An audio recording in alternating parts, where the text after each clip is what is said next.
Hallo meine lieben Freunde und herzlich willkommen bei Herbstliche und zum neuen Aktion in Bechern schwingende Lieder. Hier müssen wir offensichtlich irgendeine Festlichkeit sammeln und wir beginnen heute mit dem ersten Akt, aber als kleinen Bonus gibt es hier diese wunderschöne Stangenwaffe, die offensichtlich gar nicht so scheiße ist für die beiden neuen Charaktere, Sino und wie auch immer sie heißt.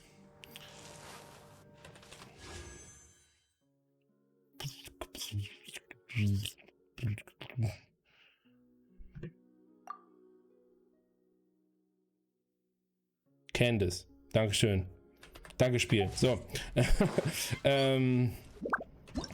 Und da wollen wir uns die natürlich nicht entgehen lassen. Und viel wichtiger sind natürlich die Kronen und die Urgesteine. So, also festliche Anekdote. Hier haben wir einen Auftrag.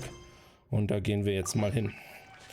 Und ja, ich habe Sino gezogen, weil ich ungefähr, nein nicht ungefähr, sondern ziemlich genau 80 Rolls auf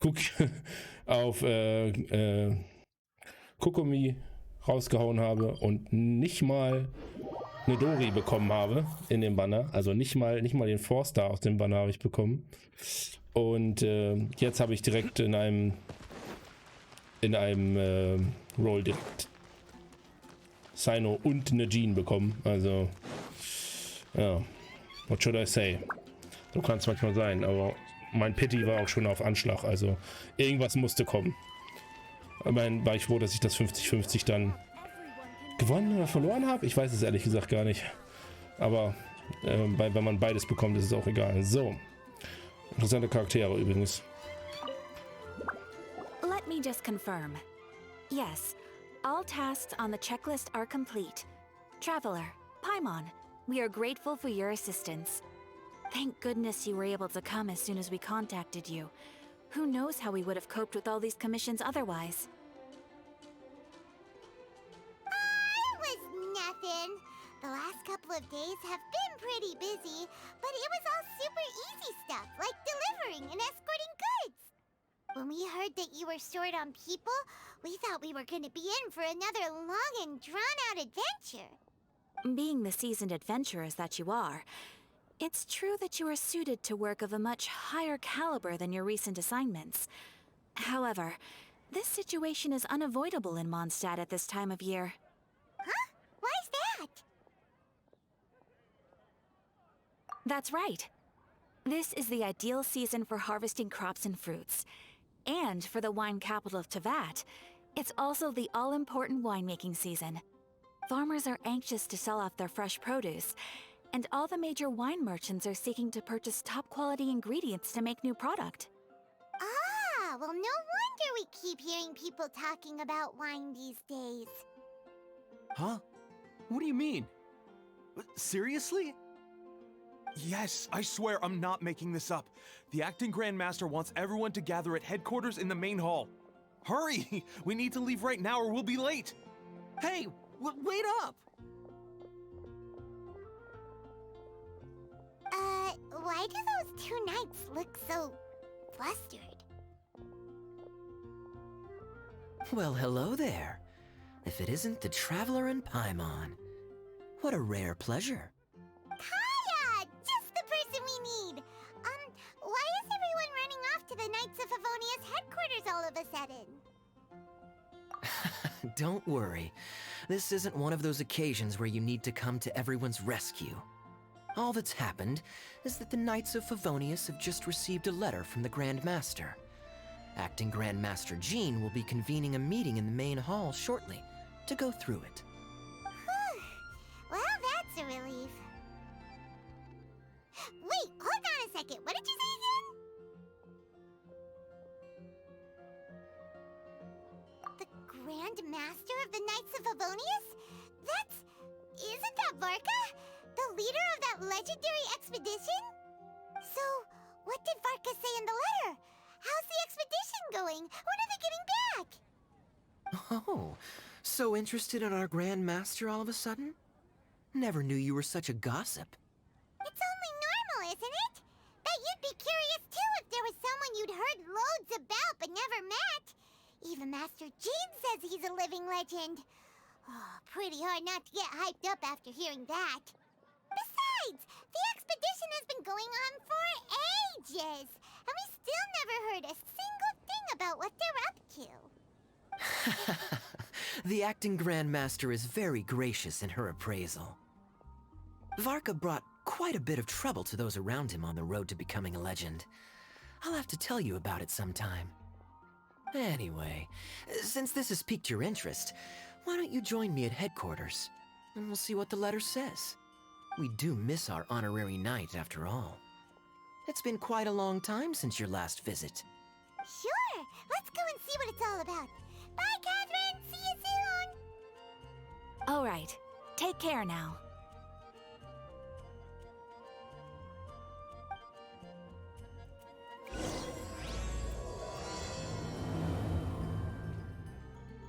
Bechern, schwingende Lieder, Akt 1. Okay. So. Hauptquartier des Ordo Favonius. Mal gucken, was sie da für uns haben.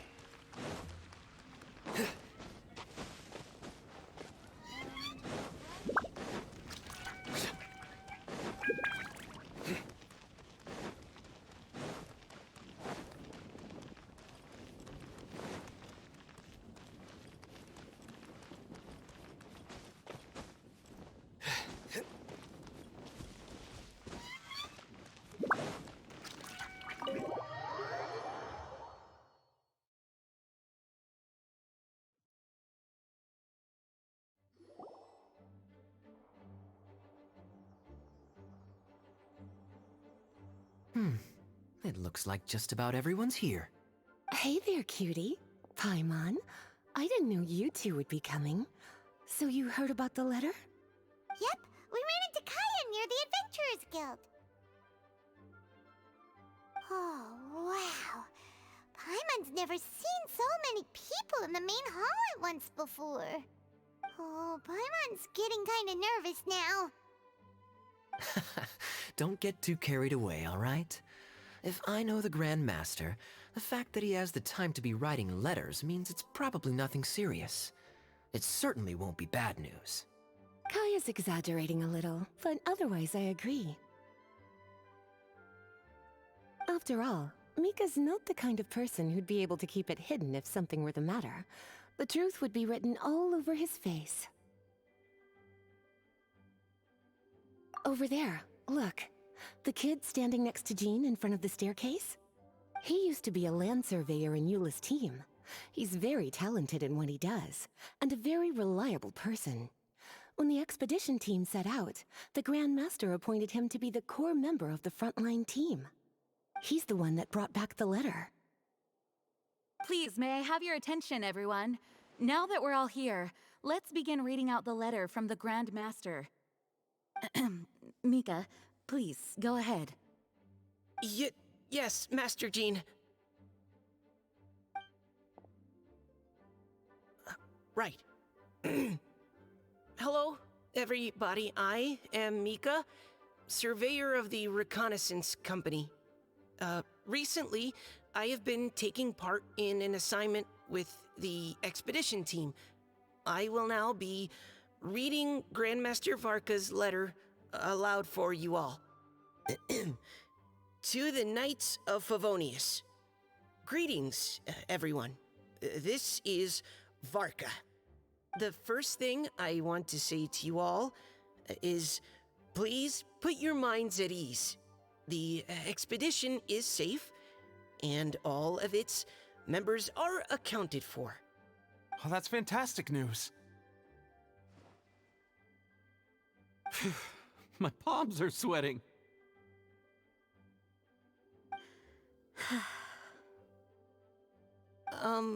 May I continue? Go ahead, Mika. All right.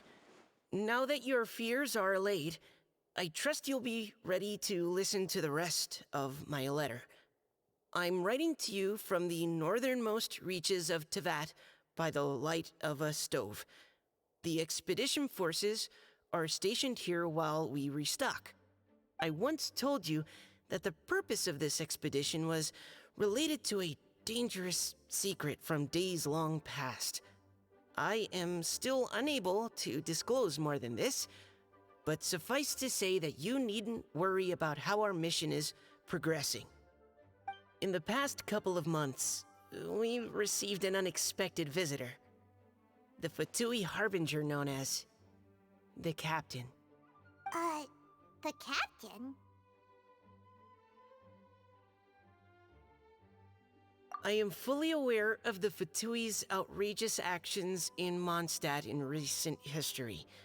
Nevertheless, the Captain was not hostile towards us on this occasion. Open parenthesis. I rather suspect that's because this time, Snezhnaya and we are in the same boat. Close parenthesis.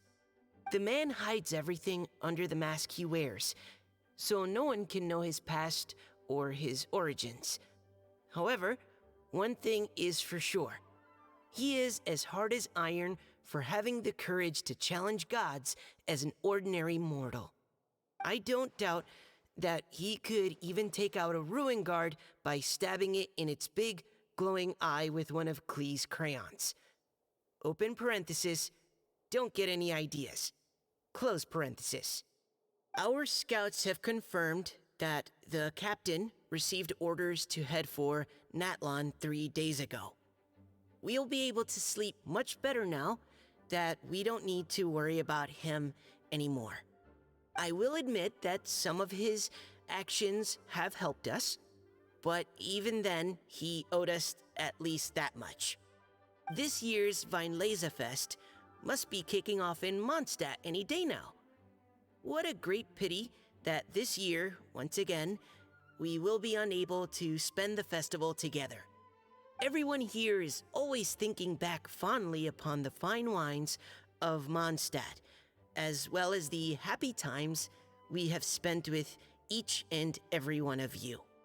I hope that you and all the citizens of Mondstadt enjoy the festival to the fullest. Have a few drinks on our behalf.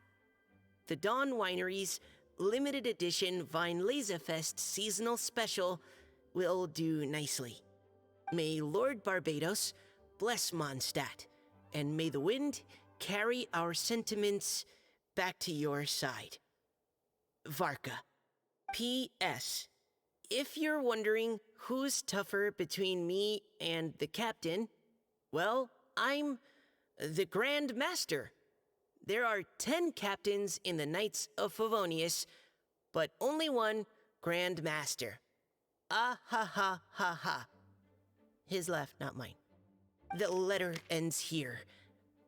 Thank you, everyone, for your attention. Thank you, Mika. Master Jean, I just noticed that there's something else written on the back of the last page.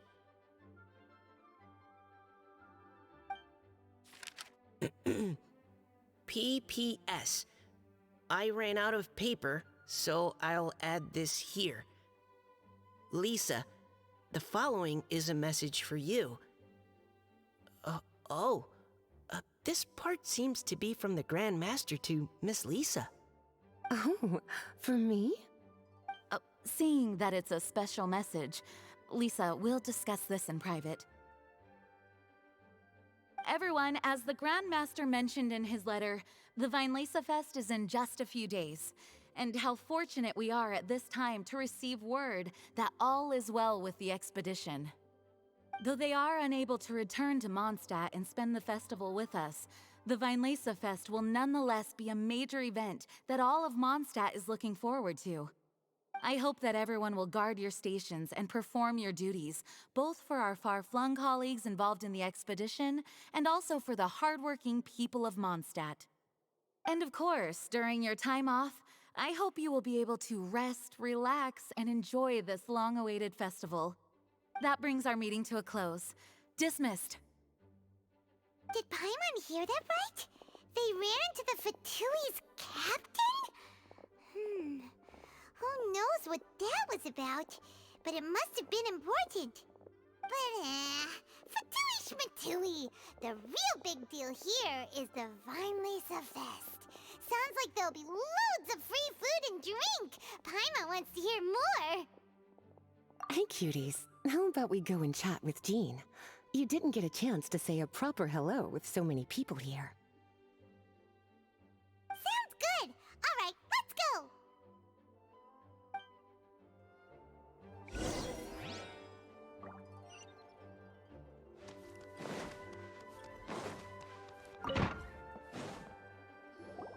Ah, Lisa, the Grandmaster's letter is just on the table. Traveler, Paimon, it's been a long time. Apologies, I didn't get the chance to talk with you during the meeting just now. If you don't have any plans in the immediate future, why not stay in Mondstadt for a while? We'll be celebrating the Weinlese Fest very soon. Don't be deceived. Jean may appear very composed, but she's been missing you both terribly recently. Lisa... I'll leave you to catch up. I'm going to read my letter. Yeah, Mondstadt's where our journey began after all. We have a lot of fond memories here. Master Jean, neither of us really knows anything about this Weinlese Fest. Could you tell us more about it? Yes, of course. The Weinlese Fest is an ancient Mondstadt festival just like Ludi Harpastum and Windbloom. In addition, it's the most important part of the fall. Each fall, the west wind blows in Mondstadt. Legend has it that the wonderful scent of Mondstadt's winemaking during the harvest season entices even the Anemo Archon into attendance, being the great wine lover that he is. No matter where he is, he will transform into a soft breeze and return to his homeland. Yeah, that sounds like the Anemo Archon, all right. For this reason, Mondstadters call the western wind the returning wind. The Weinlese Fest originally began as a celebration to welcome Lord Barbados on his return. In the past, every household would brew fresh wine around this time of year and keep it sealed at least until Windcoming Day during the following year's Weinlese Fest. Uncasking the sealed wine is a symbolic way of inviting the Anemo Archon to share a drink. Legend holds that if the Anemo Archon is satisfied with the taste of the wine, he will summon a gentle breeze to richly bless the people. Knowing him, it was probably blessing them with more good wine the next year. That's a good question. But there's really no way of knowing. These are very old stories. Many of the details have been lost to time. Yep, that'll happen. Some stories change completely as they get passed down. Hence why these days, Mondstadters will get into endless arguments over what kind of flower a windbloom is. All part of how cultural heritage is created. Indeed. But for the time being, at least, the tradition of paying tribute to the Anemo Archon on Windcoming Day is still alive and well, and the Weinlese Fest remains a time for Mondstadters to share the joy of the harvest with one another as they partake of fine wines. This is a time of the year when many Mondstadters living away from Mondstadt return to their hometown. For those unable to return, Weinlese Fest is the period when they miss their family and friends most keenly. Oh, so that's why the Grandmaster wrote, "May the wind carry our sentiments back to your side." For this year, we've joined forces with the Church of Favonius and the Adventurers Guild to host a celebration on the banks of Cider Lake, just outside of Springvale. There will also be a traditional wine market during the festival period. Wine market? Well, originally, it was simply a place where winemakers and farmers would come to trade in raw ingredients for winemaking. These days, it is a much grander affair. Not only will you find a range of choice wines, but seasonal fruit beverages and food items for everyone to enjoy too. A lot of people also sell secondhand goods and handicrafts at the market. The Knights of Favonius plan to use this as an opportunity to do some fundraising for needy children and elderly people in the city. Wow, sounds pretty cool. If you have the time, I encourage you to take a look around. I hope you'll find it a worthwhile experience. Now, Lisa, what was the Grand Master's message to you about? I was just about to bring that up. The Grand Master says he wants me to handle something for him. Something to do with Razor's past.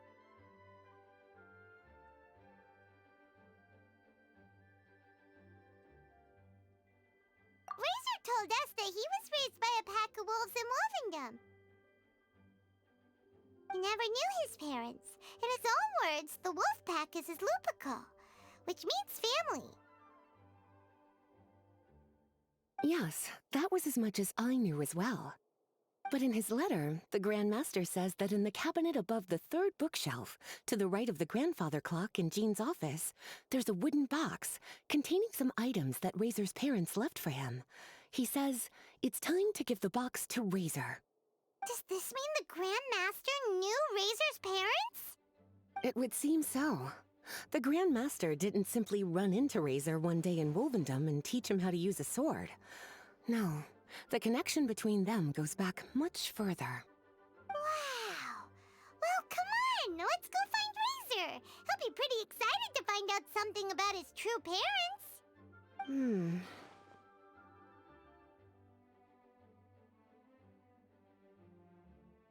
Oh, cutie. Nothing escapes your eyes, does it? For the child who never met their biological parents, this kind of conversation is always a difficult one, even for the most well-adjusted. By contrast, Razor grew up in Wolvendom and has had very limited contact with human society. Who knows whether he's ready for this or not? I'm sure the Grand Master will have given due consideration to Razor's circumstances. Perhaps he felt that now would be the most appropriate time. That's a good point. Okay, cuties, can I leave you to break the news to Razor? He thinks of me as his teacher, so he might not open up to me if he gets upset. But you are his trusted friends. I think it makes more sense for him to hear about this from you.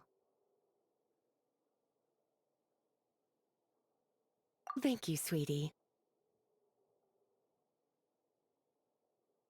Try to be as encouraging as you can. Someone his age needs all the love and support they can get.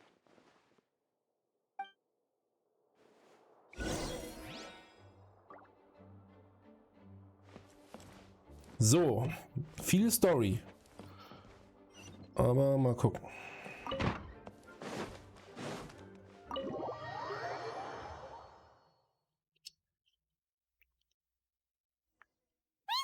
Usually around Wolvendom, right? How do you think he'll react after hearing about this? Dass Razor da mitspielt, konnte man ja schon auf dem Bild sehen. Aber ich habe mich echt gewundert. Ich finde, er sieht hier doch recht feminin aus in diesem bewegten Bild hier. Was mich ein bisschen wundert. Weil eigentlich ist Razor ja ein harter Hund. In der Wildnis geboren. Ist blutiges Fleisch. Nein, Quatsch. Keine Ahnung. So. Kleine Info nebenbei, die ich gerade hier so, die vielleicht schon an euch oh, Falle. Oh, fuck. Hey, look! It's a hunting trap. It looks like the ones that the hunters from Springvale use.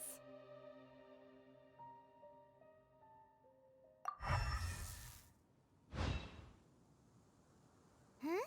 What is it?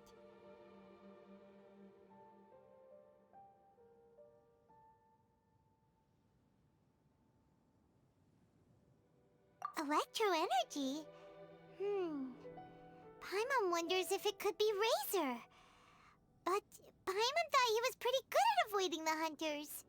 Well, anyway, let's follow the traces of Electro and see where they lead.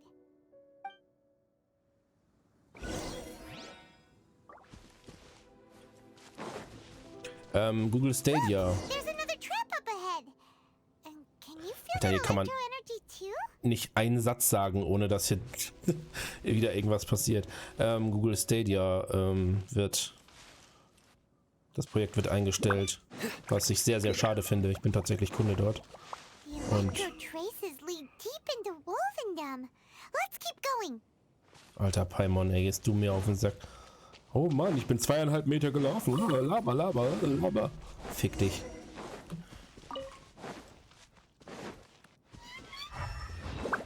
Oh. Razor! Are you there?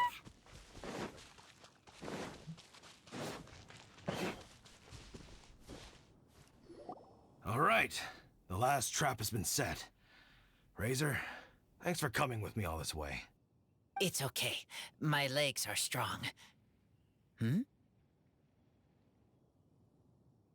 What is it, Razor? It smells familiar. Friend, from far away. Razor! Oh, and it's Draft too! Are you two hunting together?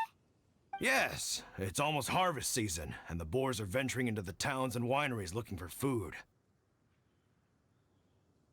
They're trampling crops and destroying the vineyards. Someone could get seriously hurt.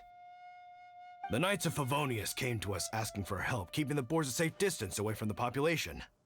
I and Uncle Brown Cat catch boars, protect everyone. Wow, Razor! This is a big step for you. Paimon remembers you used to hide away from the hunters. You can say that again. Razor was the star of the show this time. He let the wolves know we'd be coming, so we were able to get through Wolvendom without anyone getting hurt. Helping everyone, helping Lupical, makes me happy. But much talking. Very tired now. Yeah! But, actually, we came here today because we have some really important news. Oh, I don't know. Razor, do you mean you don't want to know about your real parents? I want to know, but don't want to know. So you do want to know, but at the same time you don't want to know? Sounds complicated. Traveler, come and take a look at the trap I just placed. Let's give Razor some space to process things.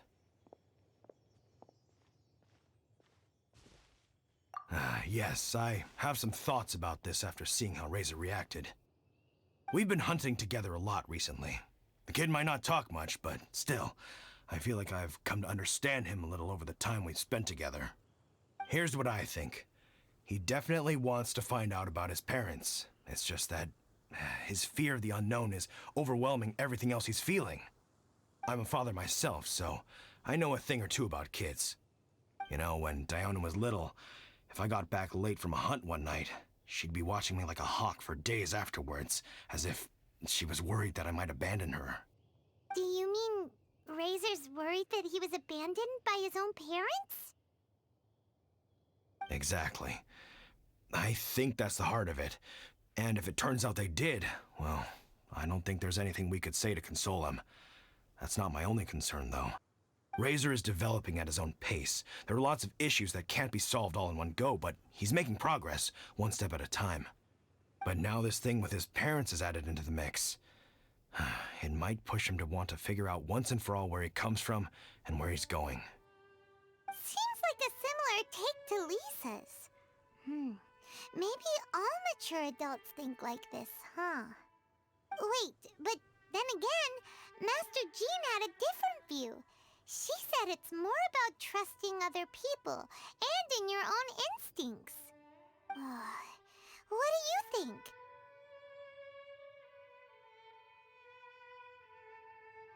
Gotcha. Well, knowing that he's got a friend like you to rely on makes me feel much better about this whole thing.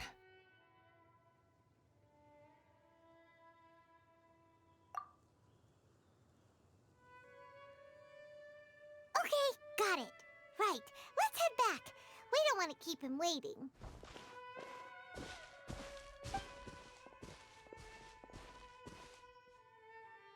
Hey, Razor. So, what are your thoughts? Still thinking. My heart, it feels strange. Like being stabbed by a wolf hook. Varka? Tall, very strong, likes to laugh. Yes, trust. He's very good to me. Give me a name. Teach me to fight. But now, busy with important work. I miss him. You know, Razor, Varka used up all the paper writing this letter, but he still made sure he found room on the back to add a note for Lisa. He specifically told her to give you the things that your parents left for you. That means that he thinks the items have a special meaning for you. But more importantly than that, whatever happens, the Traveler, Paimon, Lisa, and all your other friends will always be here for you.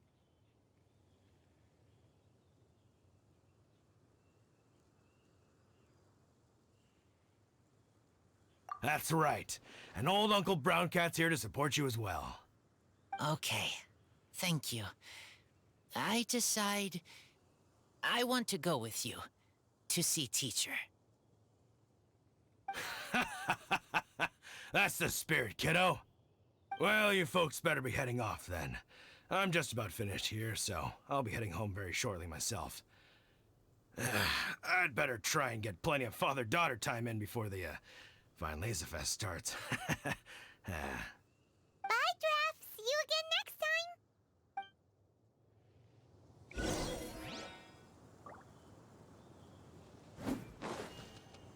time. Okay. Achso. Da kann ich ja besser teleporten.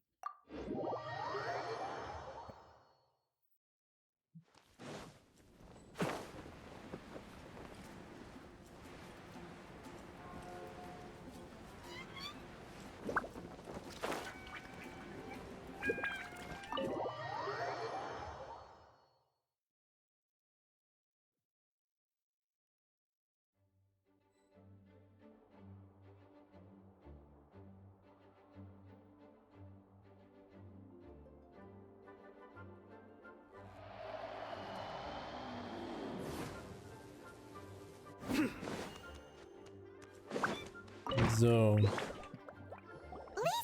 we brought Razor. Hello, teacher. I'm here to see the box. Ah, my little wolf cub's in a good mood. I'm assuming they've discussed the whole story with you already?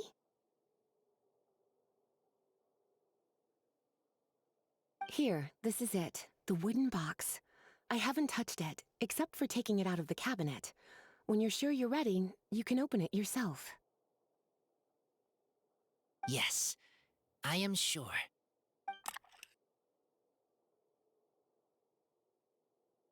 Oh, this is just a pile of junk. Paimon thought there'd at least be a letter or something. Uh-oh. You don't think that, after all this time, Varka might be getting mixed up between different boxes? There is a scent. A scent? What kind? A scent I remember from a long, long time ago. It's their scent. Human scent. Father and mother scent.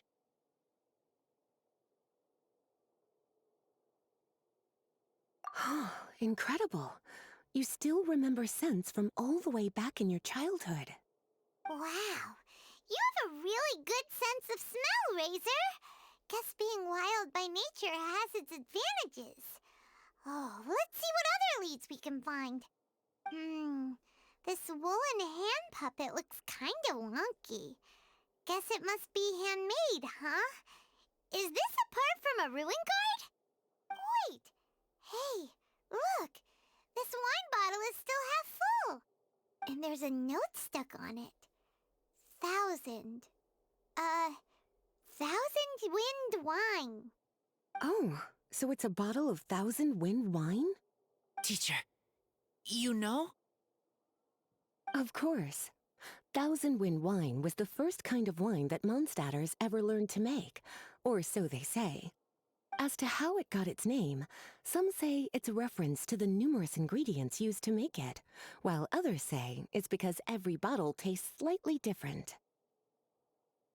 I remember remember reading somewhere that there are all sorts of weird and wonderful ways of brewing it, and that it's very difficult to ensure it comes out tasting the same each time. This all makes it impractical to commercialize. Wine merchants are much more comfortable working with reliable, consistent-tasting products. That's why you'll almost never see Thousand Wind wine in the markets or taverns. Huh. In fact, it looks like your parents brewed this bottle themselves. That must mean there's something pretty important about it.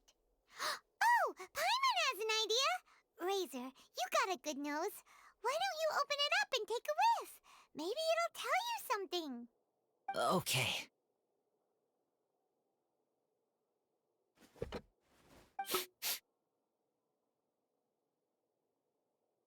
Huh. He seems really in the zone. And is that a smile? Find anything? Sweet, cold, a little bitter. I like many things all mixed together.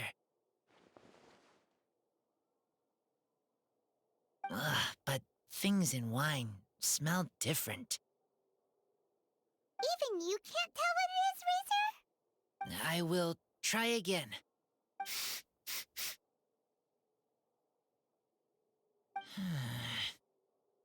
It's okay, Razor. Don't push yourself too hard. What do we do when we try something and it doesn't work? Try another way. That's right. You still remember what I taught you. Oh, it's almost the Weinlese Fest. Everyone who knows anything worth knowing about wine will be gathering in Mondstadt. Surely someone will know a thing or two about Thousand Wind wine. Oh, great idea!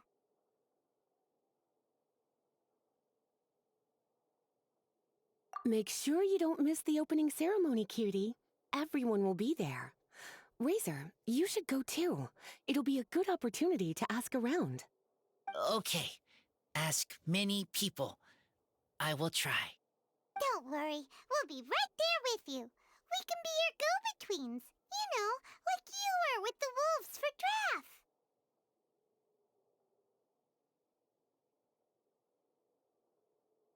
Okay, then I will go back now.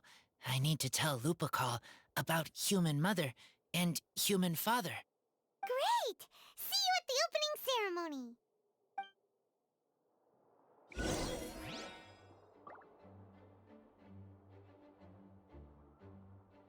Weinlesefest. Das Weinlesefest. Dass sie immer deutsche Wörter benutzen, die sie nicht aussprechen können.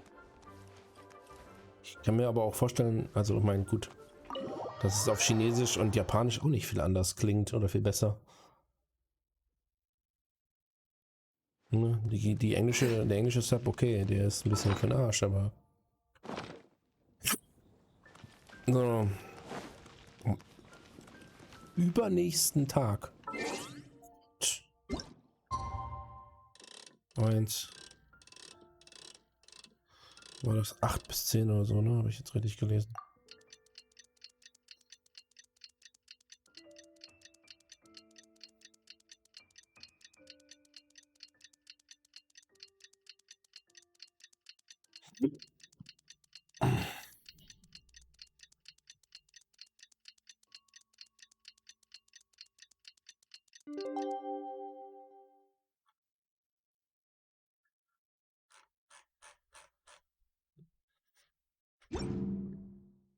Deeds.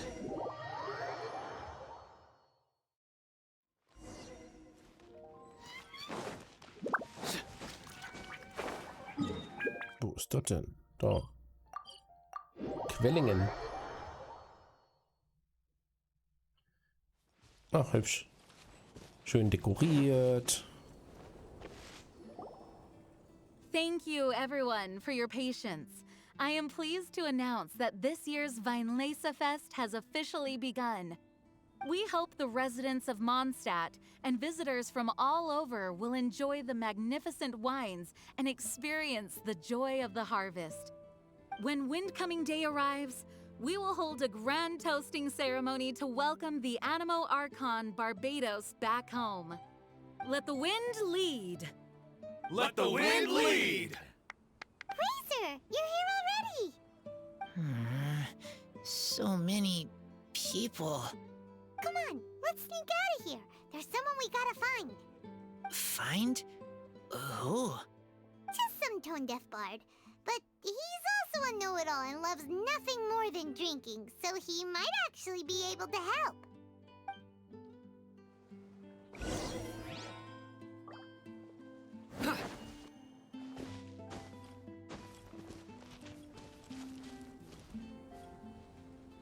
Sprich mit Venti. Da. Ich würde sagen, wo ist er denn? Hey, tone-deaf bard! Traveler, Paimon, how do you do? I had a feeling I'd run into you soon, during this most enchanting of festivals. Spoken like a true poet. But reading between the lines here, if one bottle is tipsy and two is merry, just how many is enchanting exactly? Oh, don't say that. This festival has so much more to offer than just drinking. Anyway, hey Razor, how have you been?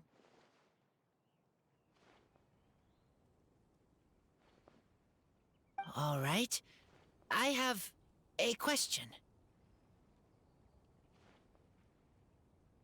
Yeah, Razor has something he wants to ask you about. Know anything about Thousand Wind wine? Ooh, now there's a name that takes me back. Let me think.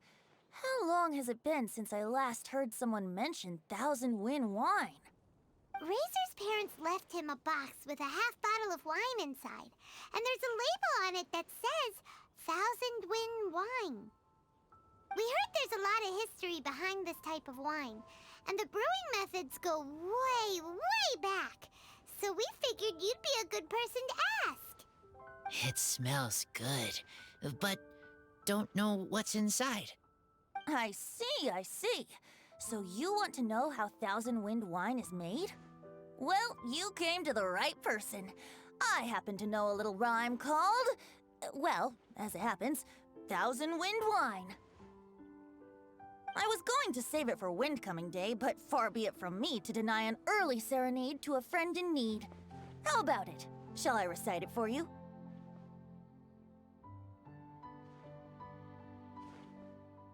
A song. Not easy to understand, but still want to hear. Excellent answer. Then, hear it you shall. Fill up the barrels and store them away. Then wait for a windier day. Wax the bottles, seal them tight, for the south wind that soothes, for the north wind that bites. How does this fine wine taste to the tongue? As Mondstadt to the ear, like a sweet dream of freedom. And what are the fruits that went into the brew? An explorer's courage, a love tender and true. A defender's will, strong as yesteryear, joining the thousand winds in a song of good cheer. Turning sour into sweet, bitter notes fade away, as we wait for a windier day. Thank you so much for the applause. Was the rhyme of help to you? Like wine. A little sweet, but now head spinning. Don't understand. Don't worry, it's not just you. That was supposed to be about winemaking, but it didn't give a single detail about the process. Well, maybe it's a little abstract and romanticized, but that's one of the defining features of Mondstadt poetry. Okay, so let's try to pin this down. What did the poem say the ingredients are? An explorer's courage, a love tender and true, a defender's will, and the thousand winds? Song of good cheer? Nope, Paimon has absolutely no idea what any of these refer to. Look, Tone-Deaf Bard, you clearly know what the whole thing means, so could you do us a favor and at least give us a hint? You misunderstand me. I'm not trying to make you work for it or anything, but the lyrics are what they are. If there's anything they left out, even I can't fill in the blanks. If you want to know the secret behind this sweet scent, you might have to start by rolling up your sleeves. Rolling up our sleeves? You mean we need to go and make this wine for ourselves? And somehow that'll teach us everything we want to know? This better not be a prank! We've known each other for so long, and you still don't trust my intentions? Oh, the pain. I trust. I want to try. I want to make wine and find answers. If I know how to make wine, then I know what is in Father and Mother's wine. Right. I want to know about them. Well, if you say so, Razor, guess we'll have to take Tone Deaf Bard's word on this one. We'll give it a try, and as first-time winemakers, there's no shame if it turns out bad. Don't worry, really. Freedom is the key here. It's not as hard as you might think. As long as you add ingredients to the mix in a spirit of joy and sincerity, I promise you will reap the rewards you wish for. I will tell Poem to teach her. Then I need to think alone. That's the spirit. So, how about we meet again in 2 days? Let's say same place right here? Okay, I will remember. See you then.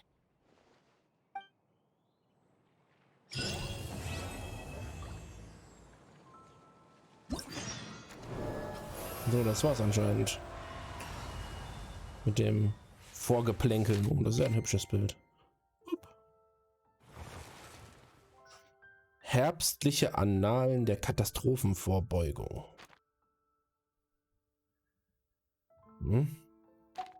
Was haben wir hier noch? Generalproben des Götterwinds. Wohltätige Kreativität. Achso, es ist erst... Okay. Na gut.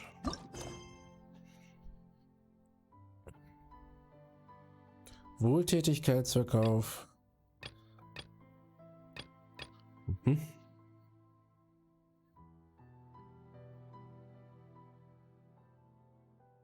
16 Tage. Schau dich auf der Veranstaltung des Weinlesefests um.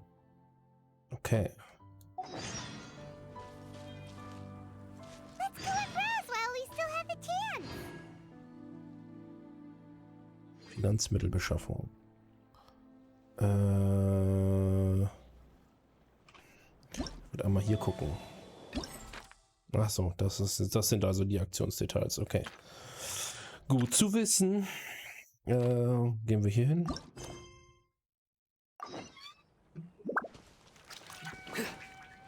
Gucken wir uns das mal.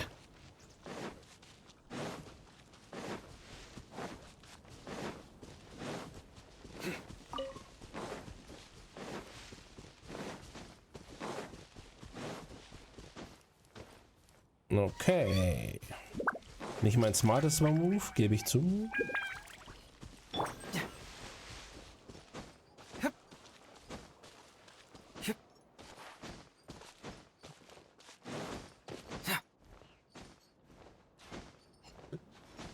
Oh Gott, ist das hoch. Oh.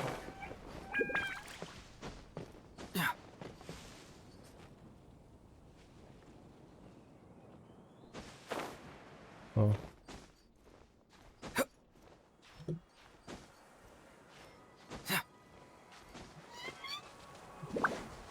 So.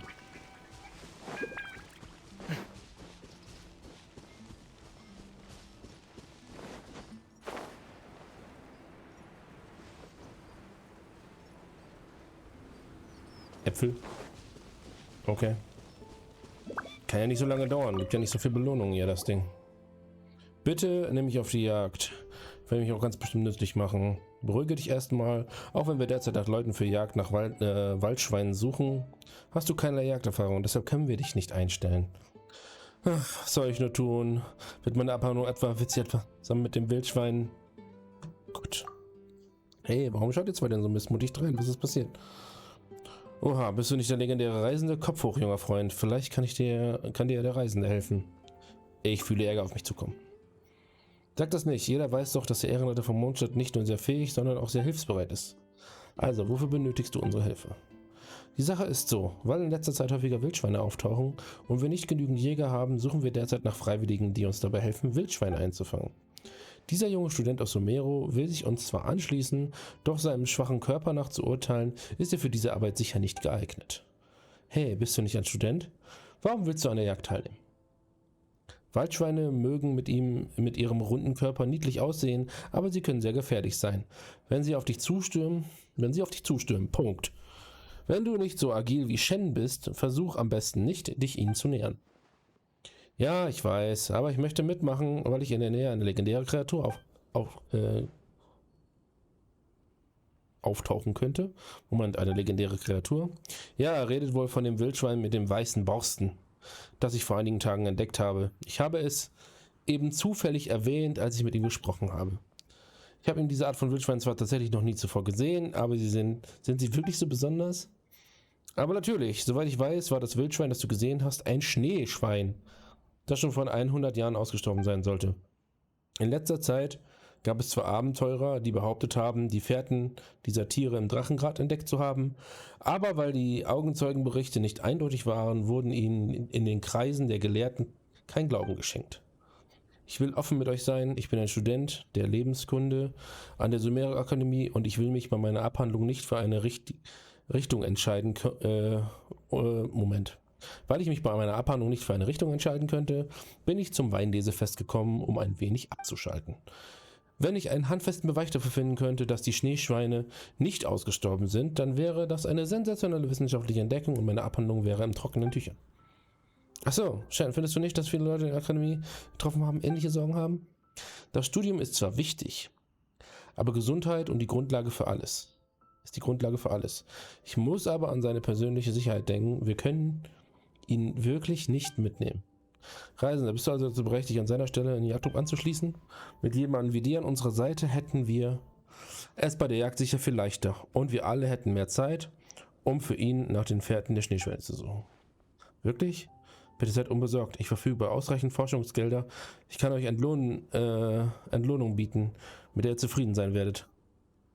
Also gut, für wissenschaftliche Forschung. Gut, also es ist abgemacht. Reisender, wir werden in Kürze aufbrechen, um Waldschweine in einem Ort zu jagen, an dem ich vorher Schneeschweine gesehen habe. Du solltest dich mir anschließen. Ich habe im Wald einige gebräuchliche Jagdwerkzeuge verteilt und ich werde dir dann bei passender Gelegenheit zeigen, wie man sie verwendet. Wenn du bereit bist, können wir aufbrechen. Ich bin bereit, lass uns loslegen. Okay. Ziemlich viel Gelaber für so ein bisschen Schweinefangen.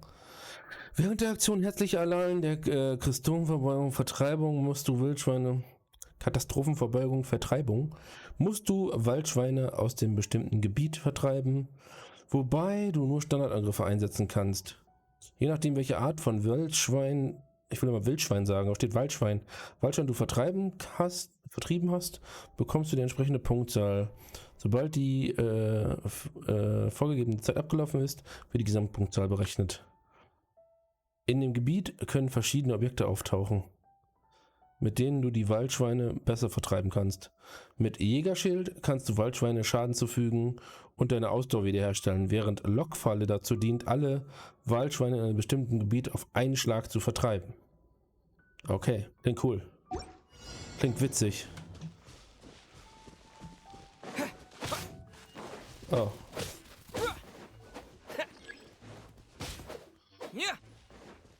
Gib mir die Points. Was ist das?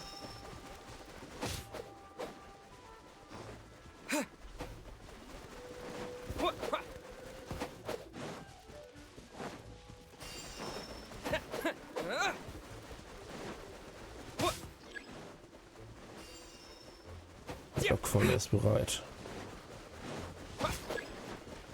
Ist das die Lockfalle? Oh, natürlich. Es läuft die jetzt genau aus.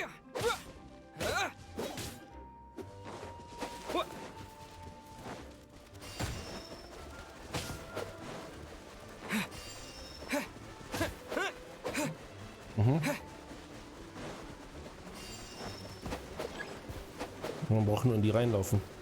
Okay. Das gut zu wissen.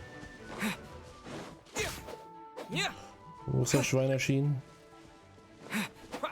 Das sagt er einem nicht, oder was? Ah, da.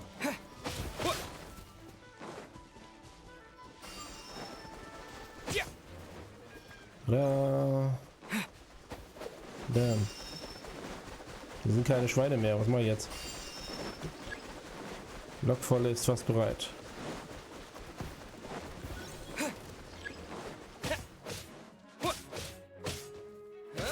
Wieso, ey? Ach. Komm, spawn.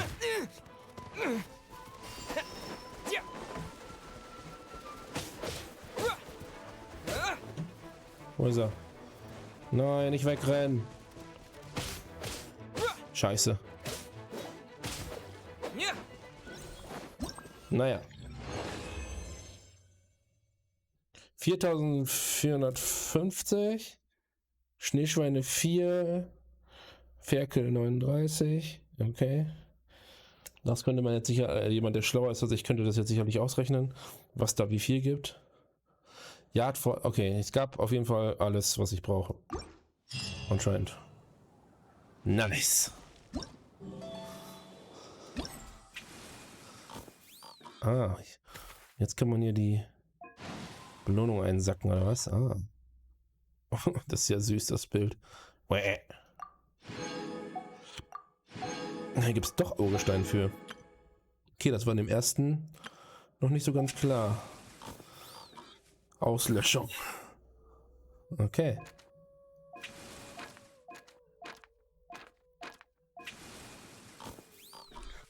Dann haben wir jetzt also Herbstliche Annalen der Katastrophenvorbeugung Teil 1 Vertreibung gemacht.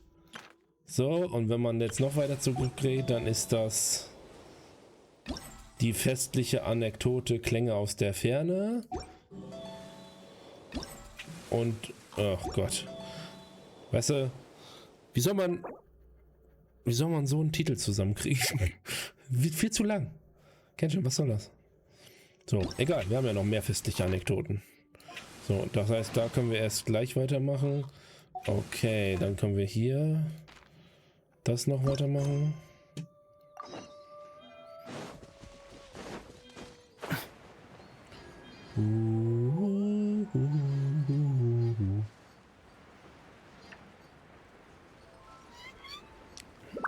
So, mal gucken, was die von mir will. Mal schön Wasserlilien einsammeln. Leni, ich habe lange auf euch gewartet, meine mutigen Freunde. Bitte nutzt diese fantastische Gelegenheit, um mit mir zusammen die Kunst des Abenteuers zu überleben und zu versuchen, euch selbst zu übertreffen. Die Kunst des Abenteuers? Paimon weiß nicht genau, wovon du da redest, aber es klingt einfach großartig. Kannst du uns mehr darüber sagen? Aber natürlich, im Moment kenne ich dich. Doch, du bist es wirklich. Der Held der Lüfte, der Sturmschrecken besiegt hat und der unermüdliche Abarbeiter von Missionen, der Entdecker von verborgenen Schatztruhen, der Bezwinger der unbekannten Nebel. Wenn du die Führung dieser Aktion übernimmst, wird es bei uns allen Begeisterung wecken und die große Vorhaben vorantreiben. So viele Titel, von denen Paimon noch nie gehört hat. Diese Titel sind für gewöhnliche an Kneipentischen, bei Lagerfeuern oder in Gute-Nacht-Geschichten von Kindern zu hören und werden nur mündlich weitergegeben. Es ist daher ganz normal, dass du noch nicht davon gehört hast. Jedenfalls hast du mit deinen Taten hunderte von Abenteuern inspiriert und sie dazu motiviert, immer stärker zu werden. Shen ist also in Abenteuer von Mondstadt so berühmt geworden und Paimon, hat Paimon auch einen Titel bekommen? Ich glaube, ein Freund hat mir gesagt, dass manche dich Führungskraft Paimon leicht wie eine Feder und ungehemmt wie der Nordwind nennen. Leicht wie eine Feder spielt auf die kleine und agile Gestalt an und ungehemmt wie der Nordwind beschreibt deinen beneidenswerten Appetit, der den Ritter des Nordwinds in keiner Weise nachsteht. Gut. Das hört sich eher an wie ein Witz. Naja. Das versteht man aber nicht, aber du kannst Paimon ruhig Führungskraft Paimon nennen. Das klingt sehr, sehr imposant. Paimon wird sich das gut merken.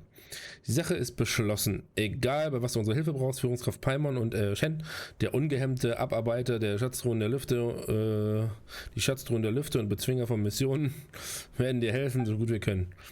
Gerade hast du von Abenteuern gesprochen und dass man sich selbst übertreffen soll. Liegt Paimon richtig mit der Vermutung, dass es eine besondere Herausforderungsaktion der Gilde ist? Ganz genau. Ihr habt sicher schon davon gehört, dass die Abenteuergilde oftmals ein Spezialtraining für Neulinge organisiert und ausgerechnet zum Weinlesefest führt der immer stärker werdende Westwind besondere Anemograner mit sich. Anemograner können die Fertigkeiten von Abenteuern verstärken und das wundervolle Gefühl einer größeren Stärke genießen lassen, was ihnen gleichzeitig auch ein Ziel vorgibt, das sie durch ihre Anstrengung erreichen können. Daher hat Cyrus mich damit beauftragt, die Gebiete abzusuchen, in denen sich diese Anemograner verteilt haben und die Orte zu finden, an denen sich böse Monster und Banditen herumtreiben. Die an der Prüfung teilnehmenden Abenteurer müssen diese besonderen Anemograner mit Bedacht einsetzen, um die Gegner zu besiegen. Dadurch werden ihre Fähigkeiten verbessern, mentale Durchbrüche erzielen und bessere Zukunftsaussichten bekommen. Na, das ist doch spannend, oder? Hey, das klingt tatsächlich toll. Man kann sich auf den Instinkt verlassen. Wir haben sowieso genügend gegessen und getrunken. Wenn wir nicht bald etwas Training bekommen, werden wir noch Fett ansetzen. Ganz genau. Krempelt die Ärmel hoch und versucht es einmal. Wenn ihr an diese Prüfung teilnehmt, wird das ganz bestimmt noch viele andere Abenteuer anziehen. Und nun werde ich euch das erste Herausforderungsgebiet zeigen. Also los, ich werde eure Heldentaten aufzeichnen und anderen Abenteuern davon berichten. Was genau muss ich tun? Besiege alle Gegner. Okay. Ah, das ist wieder so, fliegt vom einem Lager zum nächsten, oder was? Alles klar. Gucken wir mal.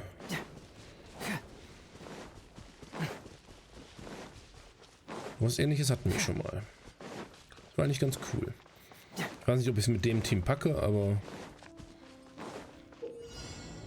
Während der Generalproben des Götterwinds kannst du die Boni der meisterhaften Anemograner mutten, um mächtige Gegner zu besiegen. Du kannst bis zu 3 meisterhafte Anemograner erhalten. Die Boni, die du von ihnen erhältst, unterscheiden sich je nach Anzahl der erhaltenen meisterhaften Anemograner.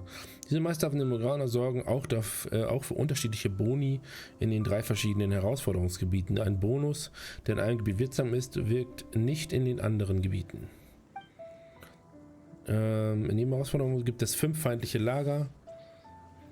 Zwischen den Lagern bestehen Windfelder, die es ermöglichen, schnell von einem Lager zum nächsten zu gelangen. Im letzten Lager jeder Herausforderungsstufe befinden sich starke Gegner mit unterschiedlichen Eigenschaften. Bekämpfe sie sorgfältig, indem du die Wirkung von meisterhaften Anemograner zunutze machst. Okay. Machen wir das doch mal. Judgment is upon you. You stand condemned. Guilty. You stand condemned. Let's nip that in the bud. Enshroud. Ja, mein Sino ist noch nicht so stark.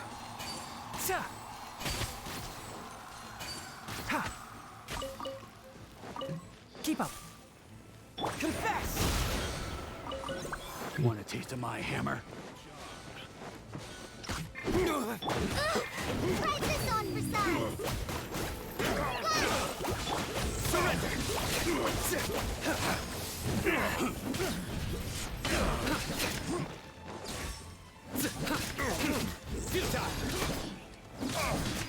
I hear everything. One with the forest. Through me, justice is served. Their penance is due. Guilty. Dieses Auge auf dem Bild erscheint. Da muss man sein E drücken. Und natürlich hat er noch keine Level auf seinen Talenten und so. Hier, bam. Oh, man kann die nicht mal zerschlagen, okay. Na gut. Dauert ein bisschen lange so. Ich werde mal kurz switchen. Das ist ja nur mein Freundschaftsfarm-Team. Deswegen. Aber macht schon Spaß mit Zeile rumzuorgeln. Will ich nicht lügen.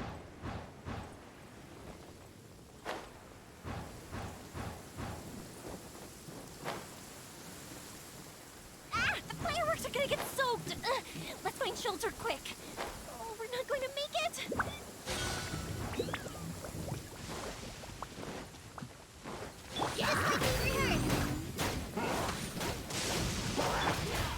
Stabilize. Wenn wir nicht cool, wenn man wissen will, was für Boni man bekommt. Let me weave you up. The fuse is lit. Ja.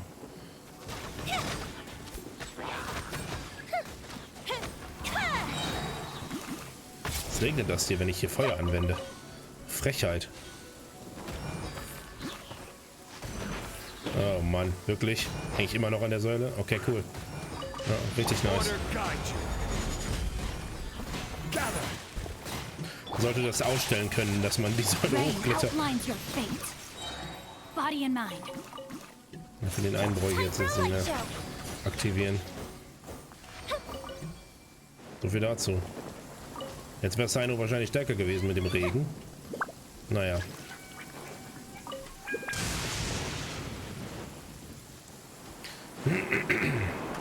Oh. I need Ausdauer.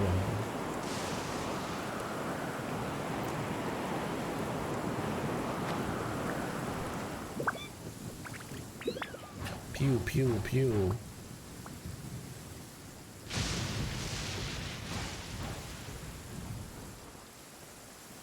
Scheiße. Nicht hoch genug gekommen. Na?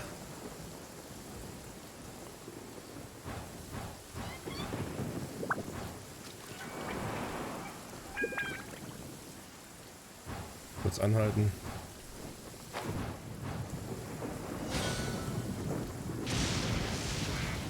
Ja, der Regen, der bekommt jetzt sicherlich gut. This is order. Solidify. Fight this on your side. Rain cutter. Fire hazard.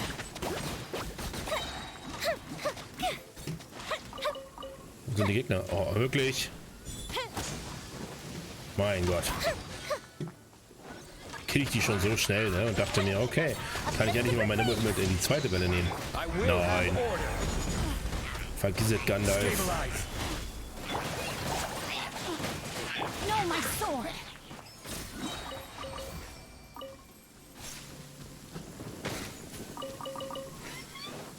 Bling, bling, bling, bling, bling, bling.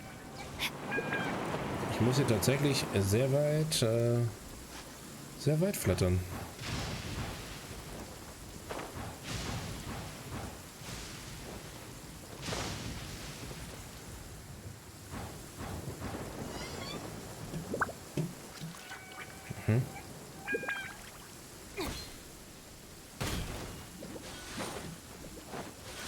Time to act.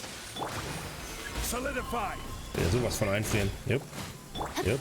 Let me weave you a verse. Rain outlines your fate. Time for a light show.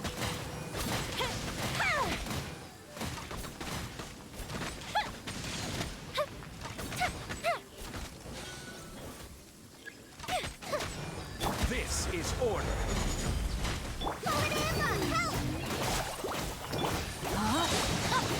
Witness the power of Gugwa. The fuse is lit.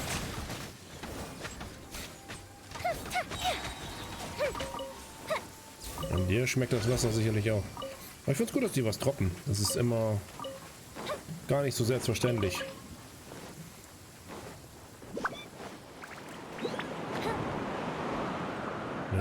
This is great. I feel so relaxed all over. I could almost float away.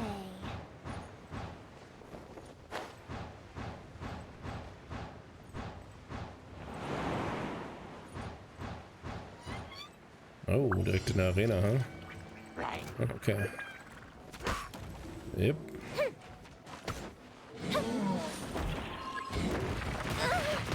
Mhm. Darf ich die Grana wenigstens einsammeln, oder? Rain outlines your fate. Huh? Huh. Let me weep. Time for a light show.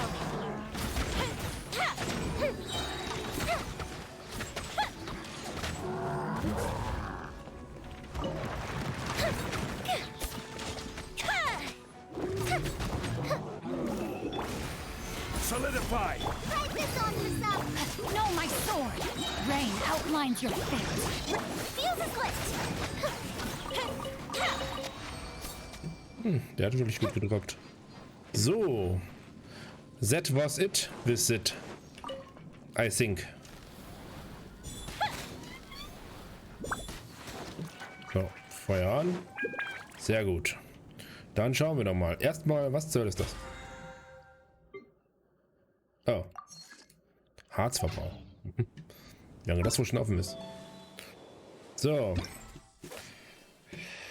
Ah, das ist Benny. Okay. Ah, hier können wir. Ah, okay. Oh, für jede.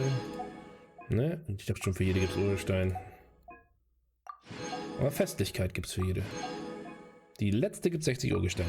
Sehr schön. Kann ich die nächste auch schon machen? Nein, die ist erst morgen verfügbar. Also, ne, übermorgen. Sorry. So. Steht zwar ein Tag, aber man muss die Stunden dann noch.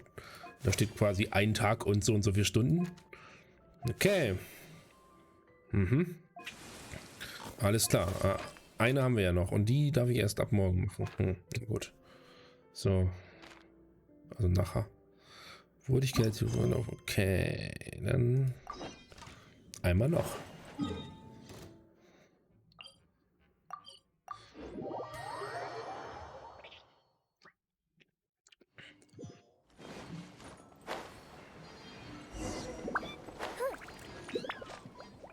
Bernard. Wait! Honorary Knight! And Paimon, the best guide in Tevat. I humbly beg for your assistance. Whoa. Did Paimon hear that right? Is Paimon finally starting to make a name for herself? Oh, wait. Haven't we met? That's right. I'm Bernhard, a member of the logistics company under Captain Hertha.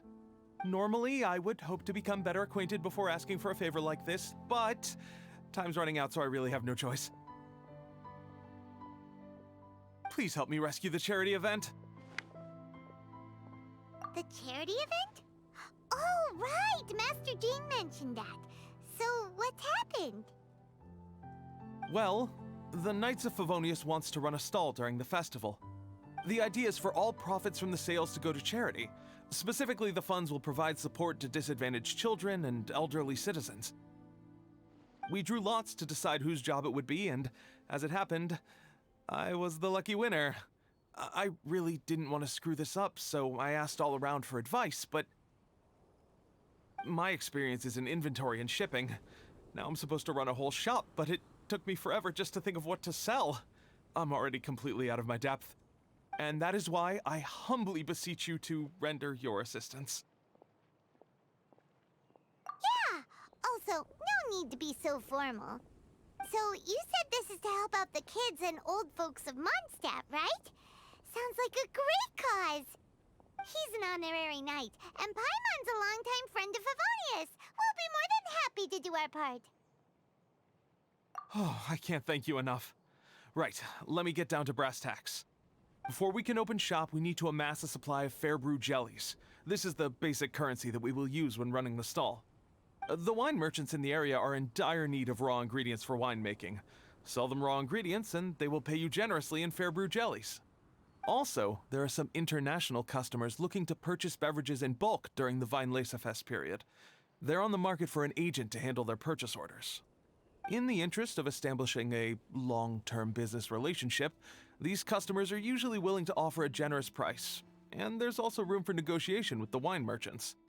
The price difference is ours to keep as commission, and you can cash that amount in for fair brew jellies. So to sum up, our job is to sell ingredients to the wine merchants and place orders for the international customers, making sure to negotiate the price, right? Huh, sounds much easier than Paimon imagined. Really?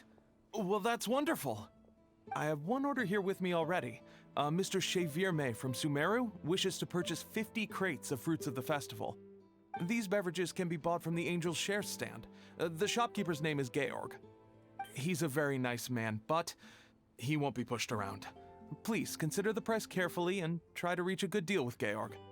I should carry on setting up the stall now. Once you've gathered enough fair brew jellies, come back here and we'll take it from there. You won't need to worry about supplies for the shop. I'm already in contact with the suppliers, and they'll send everything over once the funds are in place. All right, sounds good. We'll find the funds and you sort out the shop. This is an enormous help. Thank you both ever so much.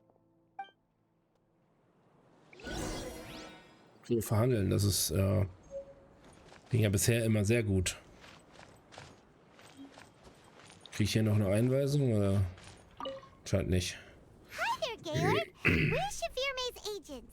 He's asked us to order 50 crates of fruits of the festival for him. Oh? Did you say Chevirme? He's a regular customer of mine. Always orders around the same amount each time. But I digress. What price are you offering this year?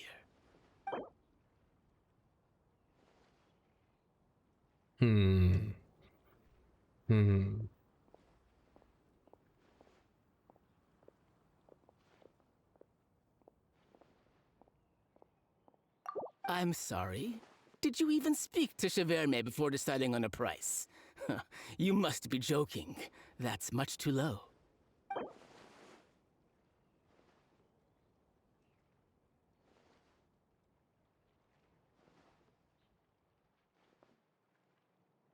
Gott. Man kann eine Zahl eingeben, wie schön. A little lower than I was hoping for, but he's a reliable customer. I think I can make it work. As usual, I will arrange for someone to deliver the goods directly to Chevirme's place of business. You won't have to worry about a thing. Just make sure you keep hold of this receipt. All right, let's keep bringing the funds in. We gotta work quickly if we want to gather all these fair brew jellies in time. Bernhard says we can approach this however we want, just as long as we raise all the funds we need. We get a commission for every order we help place for an international customer, so maybe it's not worth trying to sell loads of ingredients to the wine merchants. Still, just to make sure we've covered everything, let's take a look at the other wine merchants.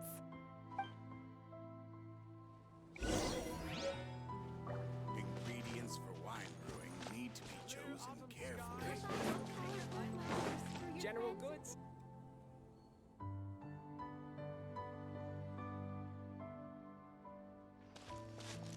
Traveler, Paimon, you're here. Hey, it's Barbara! Thanks, and happy Weinlese Fest to you too. This festival is one of the most popular ones in Mondstadt. I'm so happy I ran into you guys here. I hope you have a great time. Oh, also, I heard from Bernhard that you're collecting fair brew jellies. I'm just curious. Are you helping out with the Knights of Favonia's charity event? We sure are! Everybody's gotta do their part, right? The stall isn't up and running yet. We're busy raising funds so they can open for business. There's sure to be a bunch of other problems to deal with once it's open, but whatever comes up, we'll deal with it. Wonderful! They're lucky to have you. Now that you've joined the team, I just know it'll be a huge success. I helped out a small charity sale for the Knights once too. Although, my only contribution was standing out front and singing.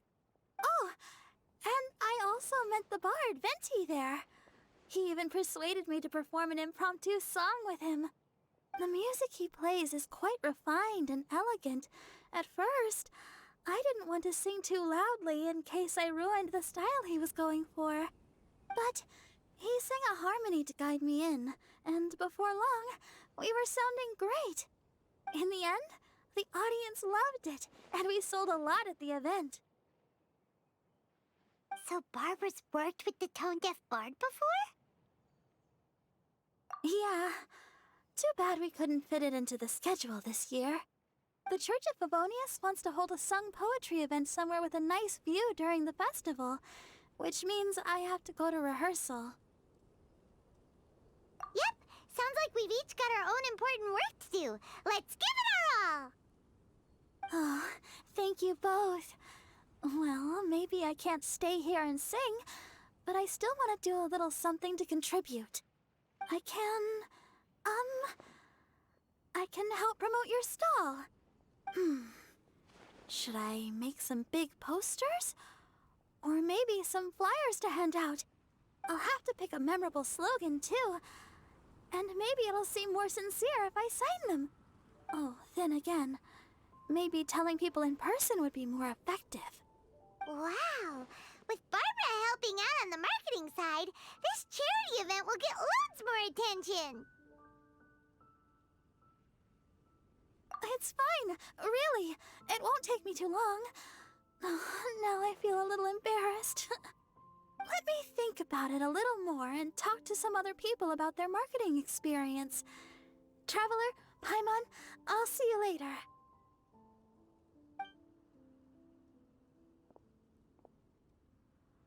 And, the Knights and the Church of Favonius are really proud of you. Aw, thanks! We'll do our best! Paimon's even more motivated than ever now. We gotta make sure we do a really great job here!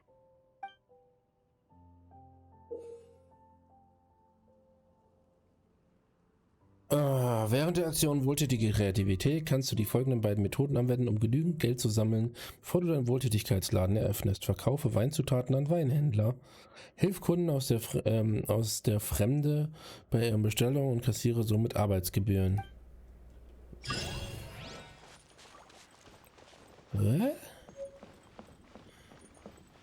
Betriebseinnahmen.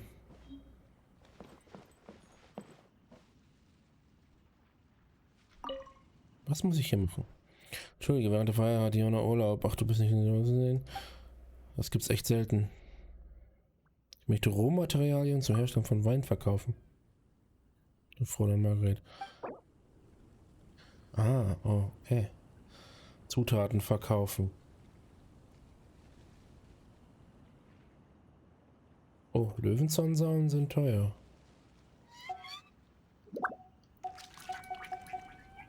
5 davon, 5 davon, 5 davon. Ich bin ja reich. Ich kann von jedem nur 5 anbieten. Also die hatte ich jetzt wohl schon vorher. Dementsprechend komme ich jetzt natürlich schon auf einen hohen Wert. Löwenzahnsamen habe ich übrigens eine Farmroute. Grins, grins, grins. Kann ich noch mehr verkaufen? Ne, die ist fertig. Da unten ist aber noch einer.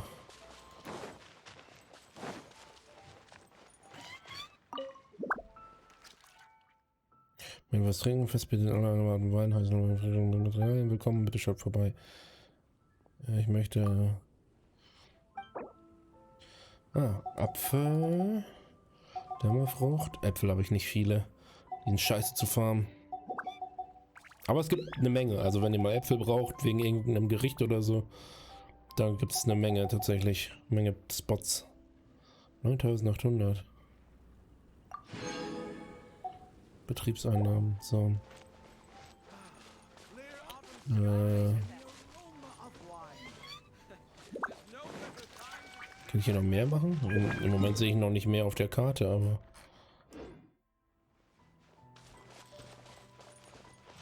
Muss ich jetzt zu dem zurück? Komme ich um die Rechte. Erfolgsmeldung. Keine Ahnung. Schauen wir mal. Mittelbeschaffung. Ladenbetrieb. Mittelbeschaffung hat schon mal gut funktioniert.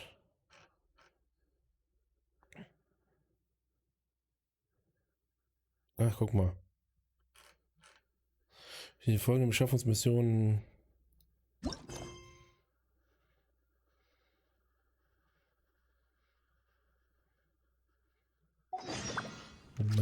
Moment. Das hat mein Gehirn jetzt nicht ganz... Ah, jetzt habe ich... Okay. Mittelbeschaffung. Schaffe Finanzmittel, um den Laden freizuschalten. Ah, okay. Das habe ich gemacht. Das habe ich gemacht. Okay, dann nehmen wir erstmal hier... Ich bin in der Händlerin auch leer. Derzeit kaufe ich die regionalen Spezialgetränke alle Ort. Ich hoffe, wohlwollende Leute mir auf dem Weinfest helfen kommen und mich mit zum Katschenschwanz kommunizieren können, eine Charge Minzbeere zu erwerben. Wo ist die gute Frau? Eieieiei. Muss ich da jetzt hin oder muss ich zu ihr?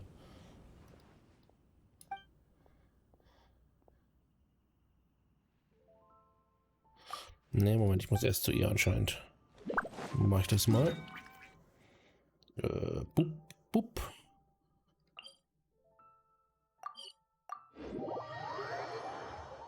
Ist jetzt wieder was ganz anderes, ne? So, als die beiden Sachen davor. Das eine war ein lustiges Minispiel, das zweite war Gekloppe. Und jetzt hast du hier irgendwie wieder rumreisen und irgendwelche Quests erledigen.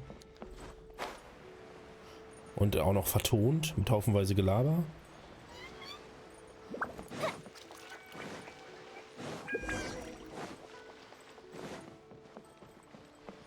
Kutsching, okay. Nicht Kitsching, sondern Kutsching. Willkommen! Was möchtet ihr zwei trinken? Ihr seht nicht so aus, als ob ihr von hier seid. Ich weiß nicht, ob mein Tee euch schmecken wird. Ich mache euch erstmal eine Kanne weißen Yunlai-Tee. Wenn ihr es nicht gewohnt seid, könnt ihr später wiederkommen. Bis dahin sollte ich jemanden gefunden haben, der auf dem Weinlesefest der Mondstadt eine Auswahl an Getränken speziell für mich sorgen kann. Wir sind hier, um die man einkauft. Zuverlässige Gehilfen, wir haben gehört, dass du einen Auftrag von Weinfest ausgeschrieben hast und einen Kenner suchst, der Getränke für dich bestellt. Also sind wir zu dir gekommen. Sag uns einfach, welche Getränke du bestellen möchtest und wir werden die Bestellung für dich aufgeben. Um für Gäste etwas zu bestellen, seid ihr extra nach Libo gekommen. Ihr seid ja wirklich zu freundlich. Ich hatte schon befürchtet, dass niemand so eine schwere Aufgabe übernehmen will, also zähle ich auf euch. Ich habe von Matrosen, die in Mondstadt waren, gehört, dass Minzbeere, das Spezialgetränk der Taverne zum Katzenschwanz, erfrischend und beruhigend zugleich sein soll. Deshalb möchte ich 65 Kisten, heilige Scheiße, Minzbeere bestellen und die zusammen mit anderen Getränken an den Seeleute verkaufen. Das hält sie bei guter Laune und ermöglicht es ihnen effizient zu arbeiten. Früher haben die Händler von Mondstadt nach meinen Bedürfnissen äquivalent für mich vorbereitet. Diesmal habe ich mich entsprechend der Gewohnheit des Weinlesefests rechtzeitig mit Weingelee eingedeckt. Ich gebe es dir. Meine Beschaffungsmittel ist großzügig berechnet. Der Überschuss soll ein Lohn für eure Mühe sein, auch wenn es nicht reicht, euch meinen Dank auszudrücken. Kein Problem. Keine Sorge, also 65 Kisten Minzbeere über das Bestellung. Experten drin. Wir sind bald zurück. Okay. 65 Kisten.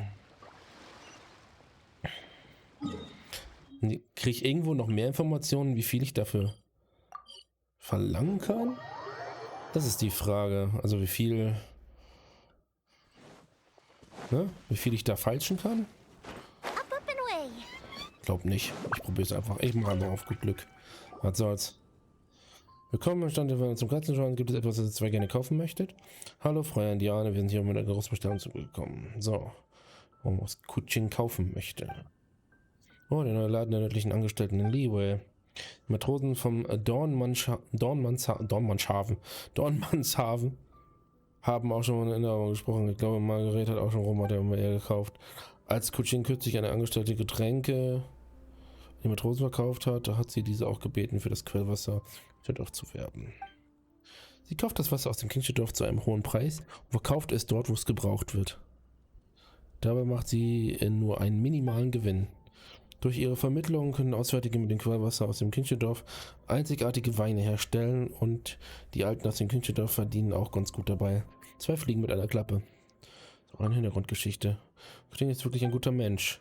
Ja, vielleicht ist die Taverne zum Katzenschwanz langfristig mit dem zusammenarbeiten.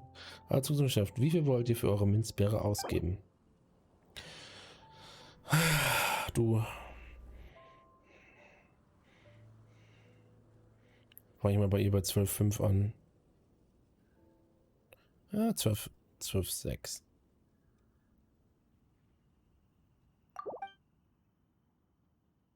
Wir machen dabei zwar etwa Verlust, aber weil die Woche von den Coaching bestimmt ist in Ordnung. Gut abgemacht. Und wegen der Lieferung lasst die Matrosen vom Dommanshafen. Wir sollen direkt angestellt von hier abladen. Hier ist ein Beleg. Bitte Fräulein Kuching. Vielen Dank. Jetzt können wir zu Fräulein Kuching zurückgehen. Alles klar. Logen. Easy. Jetzt muss ich da auch noch einen Beleg zurückbringen. Alter, stell dir mal vor, ich müsste jetzt tatsächlich reisen, diesen Scheißweg. Will ich ja kotzen. In echt gibt's keine Teleportation. Das wäre voll scheiße.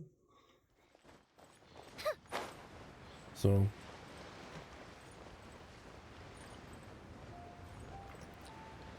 Ach ja.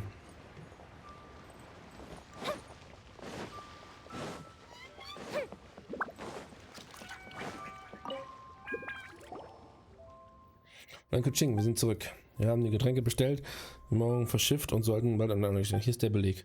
Wahrscheinlich verschwendet wirklich keine Zeit. Ach, ich koche euch einen Kanadier mit dem besten Bergquellwasser. Gern geschehen. Genau, außerdem müssen wir noch andere Leute bei der Bestellung helfen. Macht dir keine Mühe um uns. Ein paar Mal viel Erfolg bei deinem Geschäft. Beim nächsten Mal werden wir ein leckeres Getränk genießen. Ach gut, nächstes Mal werde ich euch ein Getränk zubereiten, das ihr lieben werdet. Ihr müsst unbedingt öfter kommen. Alles klar. Weiß nicht, ob ich das muss, aber... Floss das jetzt in meinen Gewinn mit rein, oder? Ich glaube. So. Ich bin der Koch, der aktuell in Kinchedorf lebt. Ich habe gehört, dass es auf dem Weinlese für Mondstadt Stände gibt, die ihre Getränke mit besonderem Geschmack verkauft werden. Ich bin hoch interessiert. Ich hoffe, jemand kann mir helfen, eine Charge Festtagssaft zu kaufen. Ich bin mit den Regeln des Beauftragens von Menschen für Tätigkeiten bestens vertraut. Belohnung wird reichlich sein. Ja, dann. Gief. Oh, falscher Knopf. Quinchedorf, hä? Na gut. Ich komme anteleportiert.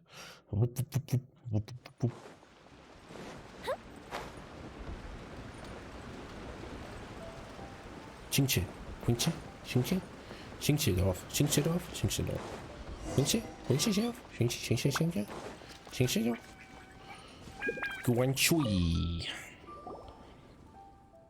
Gäste von außerhalb, willkommen im Chinchedorf. Hallo. Paimon sagt, wir stellen uns zuerst selbst vor. Das ist der allermächtige Reisende und seine tolle Begleitung Paimon. Wir helfen unseren nicht ortsansässigen Gästen bei der Bestellung von speziellen Getränken des Weinfests und haben deinen Auftrag gesehen, sodass wir direkt mit dir sprechen wollten. So ist es also, ich mag diese Direktheit. Dann komme ich auch zur Sache. Ich bin Guanchui, ein Koch aus hunderten Kisten. Ich möchte 100 Kisten Festtagssaft für einen Früchtetee kaufen und meine Kumpel damit aufheitern. Also gut, wir machen uns an die Arbeit. Bitte stellen uns dein Budget zur Verfügung. Es ist schon alles vorbereitet. Bitte nehmt dieses Weingelee. Nach der Bestellung muss noch etwas übrig sein. Sollte Lohn für eure fleißige und vorzügliche Arbeit sein. Wir nehmen das und ich mache uns gleich auf den Weg. Alles klar. Großartig. Ich warte auf gute Nachrichten von euch beiden. Das war ein schneller Austausch. Mach aufstehen, lass uns gehen. Wenn du etwas sagen willst, dann warte, bis wir die Bestellung gemacht haben. Je eher wir unsere Arbeit gemacht haben, desto eher können wir unseren Laden eröffnen. Laden eröffnen, lalala. Alles klar. So sehe ich das auch. Gerade zufällig bin ich mal einer Meinung mit Pie-Monster.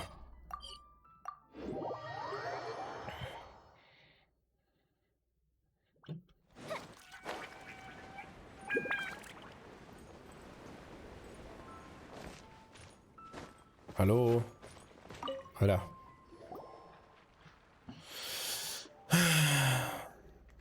Oh, ihr seid wieder da. Seid ihr wieder, um eine Bestellung von einem ausländischen Gast aufzugeben? Genau. Diesmal brauchen wir 100 Kisten Festtagssaft für Guanchui, den Koch von Kinchedorf. Wir sind aufs Falschen vorbereitet, Herr Georg. Jetzt wäre das ein Handelskrieg. Oh, es war ein Elan. Dann lassen wir mal Spürsinn sehen. Okay. 20.000 macht er nicht. 20.500 könnte er machen. Hier, dieses Angebot klingt ganz gut. Aber das schwierigen Transport nach München immer noch untragbar. Okay.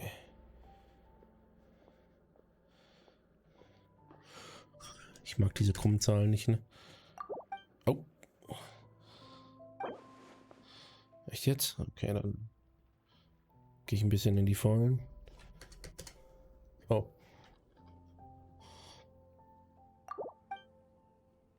Nicht schlecht, ihr habt mich auf dieses nächste Angebot, das ich annehmen kann, festgenagelt. Ihr seid clever. Gut, ich gebe euch einen Beleg und euren Transport. Das war knapp. Keiner neuen Kunde gibt ihm besser den Beleg, dann wird er ihn beruhigen. Klingt vernünftig, was der Doktor sagt. Gefällt uns das. Nur bestellen wir gehen zurück nach Hinterhof und sagen Bescheid. Alles klar. Los geht's. Bitches, ich mache meinen eigenen Laden auf. Mit Blackjack und Nutten. So sieht's nämlich aus. Ja. Ich mach keinen Wein. Ich mach viel schlimmeres Zeug. Ecstasy und so. Roofies. Bei uns geht dann die Party richtig ab. So. Herr Gonchu, wir sind zurück. Wir haben den 100 Kisten Festsaft bestellt. Hier ist der Beleg. Sehr schön, ihr habt mir wirklich sehr geholfen. Ich möchte diesen frisches Festsaft eingehen, untersuchen und ihm genau im richtigen Verhältnis zu dem Tee mischen, um den besten Geschmack zu erzielen. Damit soll meine Kumpel bei ihrer Feldarbeit richtig Kraft bekommen. Das klingt ein wenig nach Spezialgetränk der Tavernen, aber geht das denn auch mit Tee? Keine Sorge, ich habe eine Zeit lang als Koch im Ausland gearbeitet. Auf diese Weise kann ich die Kosten und den Geschmack am besten ausbalancieren und ich habe auch schon sehr viel gemixt. Möchte ich auch einmal probieren. Wenn ihr das nächste Mal im Küchendorf seid, dann werde ich euch das Resultat vorsetzen. Gut, dann schon zuerst kosten. Du schaffst es, Kochwirt. Ich danke euch, kommt jetzt vorbei, wenn ihr Zeit habt. Alles klar, so. Looks like we've got enough funds now. Let's go see Bernhard. Let's go see Bernhard. Bernhard, give me my shop, bitch. Muss meinen Fuchsladen aufmachen. Up and away. Bernhard, we got all the funds you need. Already? Wow, you sure work fast. All right, our suppliers are ready and waiting. Just give me a moment.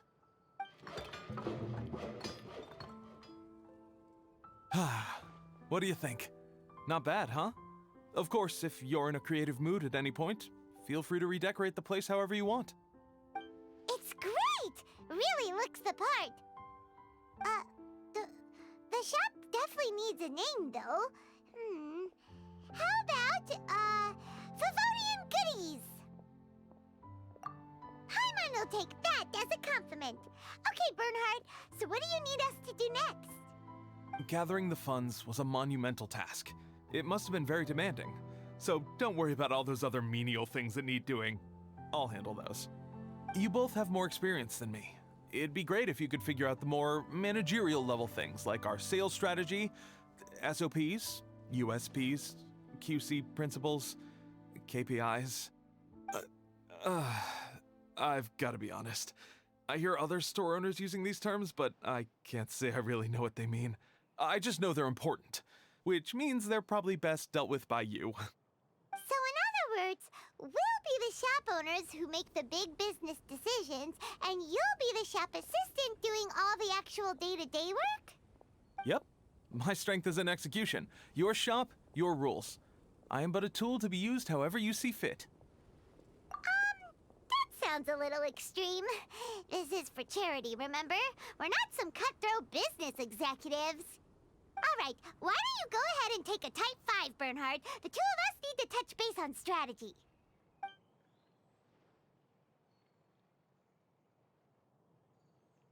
Okay, we have a clear corporate mission statement. Our goal is to become the best darn snack shop in the whole festival market.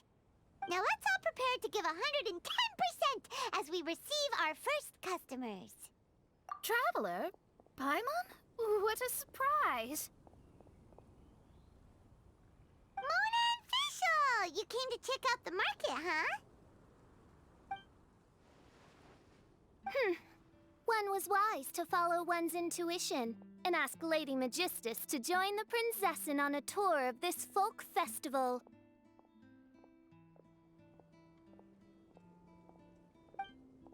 Extraordinary events may yet unfold, even on this unexceptional autumn day. Splendid, most splendid. Mein Fräulein is battling hard to suppress the euphoria in her voice. Seeing you here has put her in the most wonderful mood. Oz, spare spare us your gratuitous embellishments. Maybe you should leave me to do the explaining. Not long ago, Her Highness had a very nice dream and took it as a sign that something good was about to happen. Naturally, Her Highness's first thought was to come to me for some astrological guidance on the matter. She also noticed that the Fest was in full flow and asked if I was interested in checking it out with her. I, of course, agreed.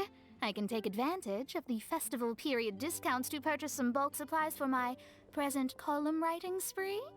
I must admit, without Her Highness's reminder, the Fest may well have completely passed me by.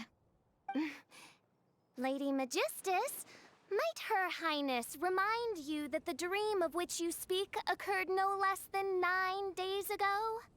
And that only after awaiting Lady Magistus's return letter, in vain for all this time did one have no recourse but to rap most furiously upon the door to thy abode. Wait. It's been 9 days already? 9 days! Where did the time go? In light of the great importance this manuscript has to you, Lady Magistus, one shall not hold thy inattentiveness to the passage of time against thee. But I would implore you, Lady Magistus, to be attentive at least to the nigh overflowing mailbox outside your door. There appear to be many others whose letters go unanswered. Wow, Mona. You were so immersed in your research that you forgot all about the time, stopped checking your mail, and almost missed out on a huge festival. Anyway, time is of the essence. I have a lot of bulk buying to do. Speaking of which, it's quite a surprise to see you running your own shop.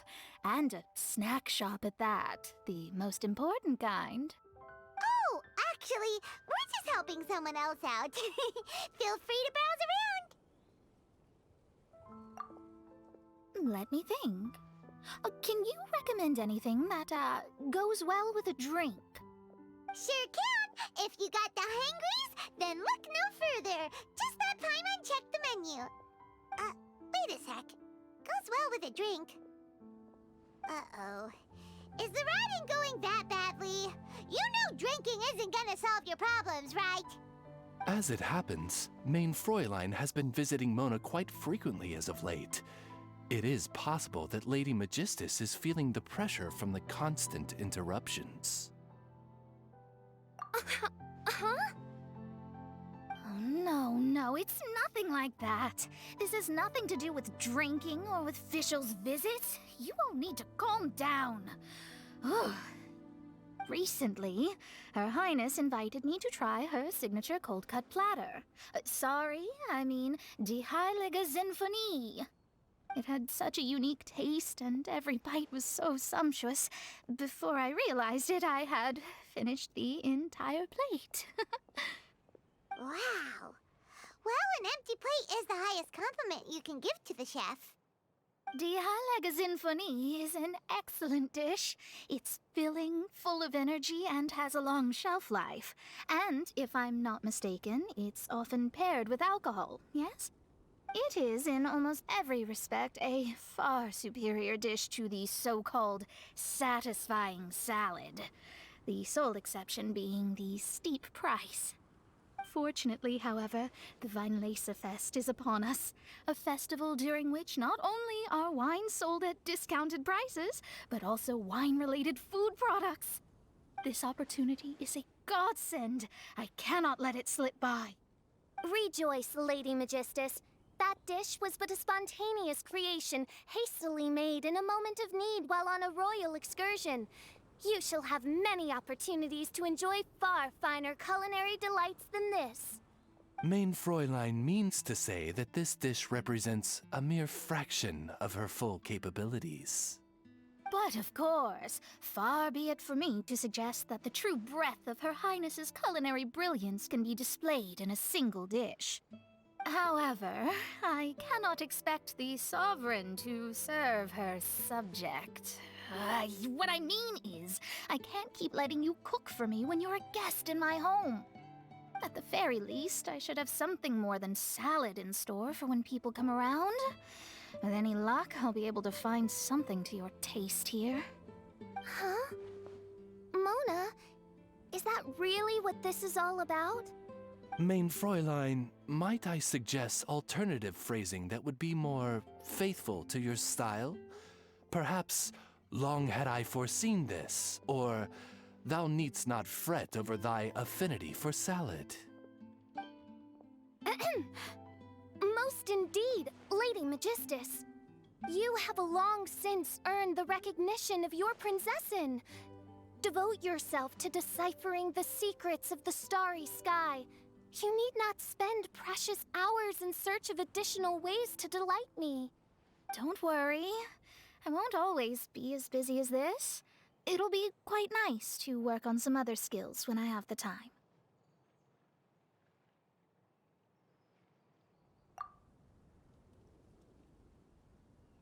Allow Favonian goodies to be the solution to your troubles. In addition to our range of ready-to-eat drinking snacks, we also have a wide variety of semi-prepped dishes for sale. Why not get a few of each kind? Finishing off these ready-to-cook meals at home is easy as pie, takes no time at all, and can help you improve your cooking skills. Then, once you have more time on your hands, you'll be ready to challenge yourself with some trickier dishes. We can even come and help if you want. The Traveler is really good at cooking. It'd be no problem. That's a great idea. I'm almost tempted to increase my budget now. Lady Magistus, your prinzessin awaits your culinary masterpiece with great anticipation. But please keep Paimon's suggestion in mind and allocate your time wisely. Oh, you just wait. The next time you dine at my home, I'm sure you will be pleasantly surprised.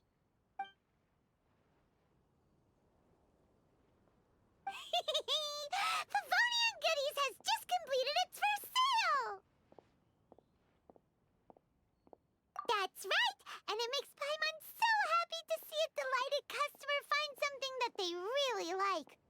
Oh, Paimon never knew that selling things to people who need them could feel so fulfilling!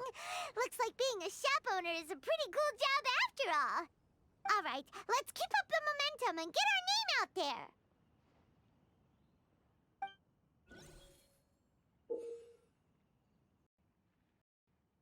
Sprich nach der Eröffnung des Ladens mit Bernhard, um das Betriebsergebnis des Ladens zu sehen.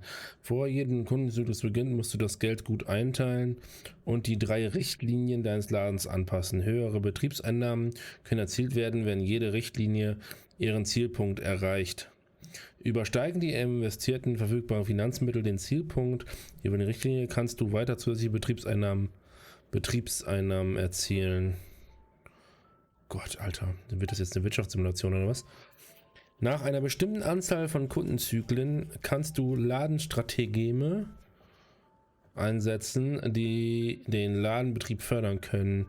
Die Wirkung von verschiedenen Ladenstrategien kannst du in der Strategienübersicht einsehen. Nach einer bestimmten Anzahl von Kundenzyklen kannst du Assistenten einstellen, die den Ladenbetrieb unterstützen können. Die Assistenten können jeweils einen gewissen Bonus für jede Richtlinie bereitstellen und als Belohnung können sie auch eine bestimmte Summe in Betriebseinnahmen verdienen. Die Anzahl für den Erhalt der Belohnung ist begrenzt. Die Wirkung jedes Assistenten hält nur für einen Kundenzyklus an. Danach musst du 2 weitere Zyklen abwarten, bevor du denselben Assistenten erneut einstellen kannst. Okay. Beim Ladenbetrieb können überraschende Ereignisse und unerwartete Fälle auftreten. Werden die überraschenden Ereignisse rechtzeitig bewältigt, ist es möglich, dass du entsprechende Belohnungen erhältst. Nutze indes Ladenstrategeme und weitere Methoden und so kannst du unerwartete Fälle effektiv lösen. Ey, was will es von mir, ey? What? Gott. Begrenzte Finanzmittel.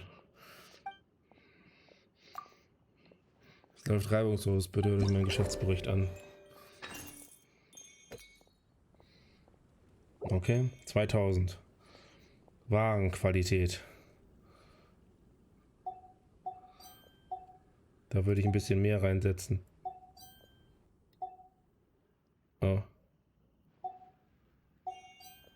Das geht ja nur so.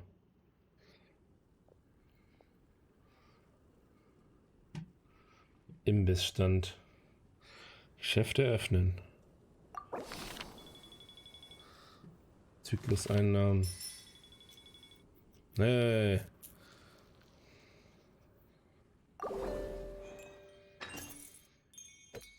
Wow. Guckt euch diese Mengen an Kohle an.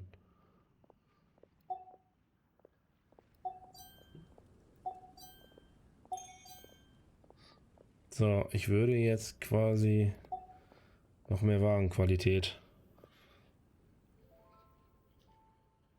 Geschäfte öffnen.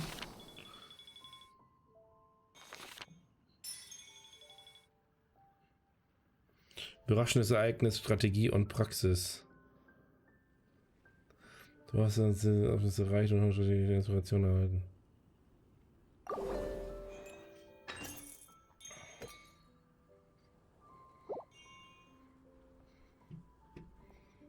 Überraschendes Ereignis. Ihr rettet Paimon, ihr führt diesen Laden schon eine ganze Weile. Die Methode, nach der der Laden derzeit geführt wird, basiert auf früheren Geschäftstätigkeiten. Und das funktioniert nicht. Ihr habt viel gesehen und bereits Wissen erworben und könnt auf den Erfahrungen des Umgangs mit den anderen Händlern über euren eigenen sich an Geschäftsziel nachdenken. Ladenstrategie, von dem Bernhard gesprochen hat, sich auch darauf, oder? Wir haben tatsächlich viele Ideen. Sehr wohl, macht es auf eure Weise und ich werde alles tun, was ihr mir sagt. In der Zwischenzeit werde ich die Erfahrung anderer Händler sammeln und sie an euch weitergeben. Ich hoffe, diese Notizen nützen euch und für eure Inspiration. What?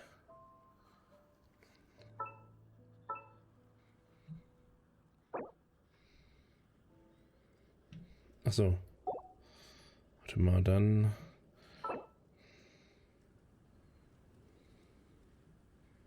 Ja, möchte ich. So. Der Preis des Kunsthandwerks. Warenqualität wird stark erhöht. Betriebseffizienz und Dienstleistungen werden leicht verringert. Warenqualität wird moderat erhöht. Moment. Der Preis der Geschwindigkeit. Warenqualität werden leicht verringert. Moderat erhöht. Das werden stark verbessert. Warenqualität und Betriebseffizienz werden leicht erhöht.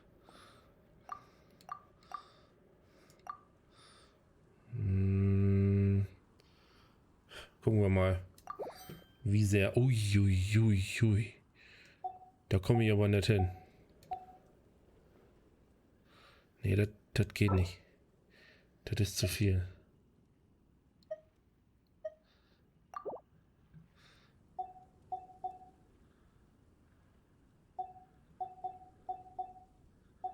Hä? Achso.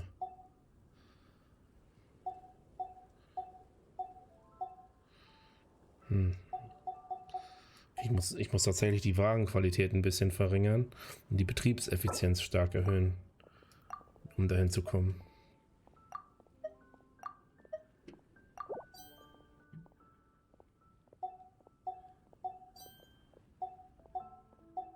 Nein, reicht nicht ganz. Scheiße. Kann ich noch einen? Ach, ich kann noch einen. Ich jetzt die Dienstleistung moderat erhöhe. Aha!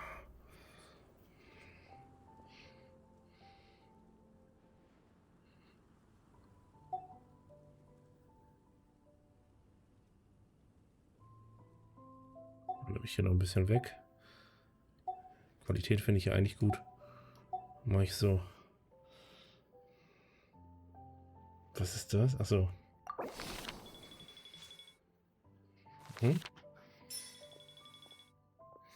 47.000, okay. Alles klar.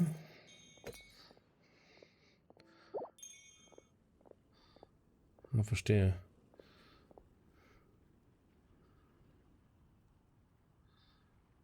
Jetzt wird's spannend.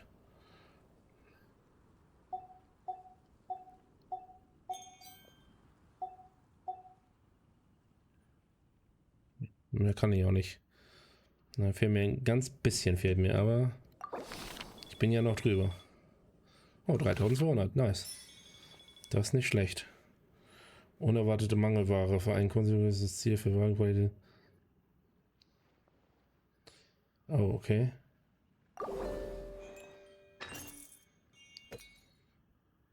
Strikter, okay. Gut.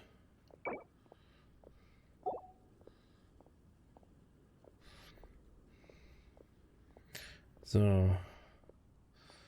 Dann muss ich jetzt hier nochmal...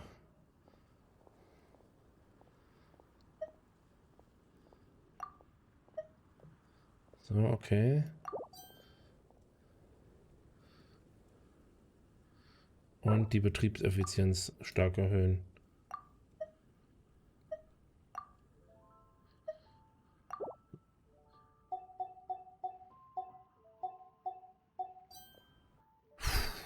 Aber gerade so. Nein, da bin ich noch nicht drin. Oh, shit.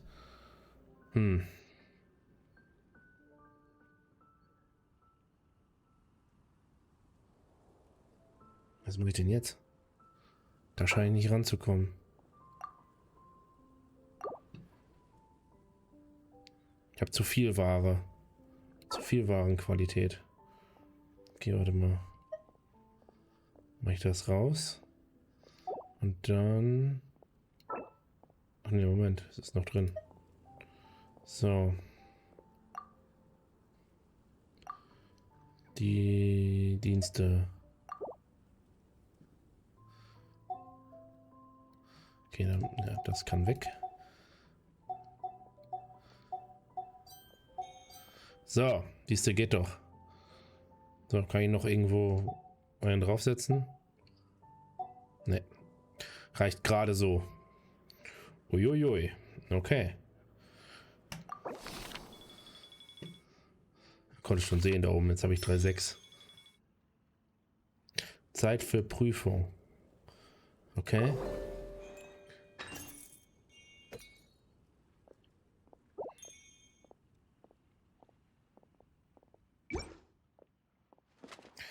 Erweiterter Paimon. Die Zeit ist gekommen für eine Ladenbesitzerprüfung.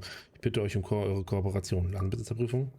Das klingt nach einer Prüfung über Gesetze und Vorschriften. Müssen wir denn einen sehr komplizierten Fragebogen ausfüllen? Nein, keineswegs. So formal ist es nicht. Mündliche Antworten genügen. Die Situation ist von unserem Laden ist etwas ungewöhnlich. Eigentlich sollte Lea kommen, um mich zu bewerten, aber ich habe schon längst das gesamte Sicherheitshandbuch auswendig gelernt.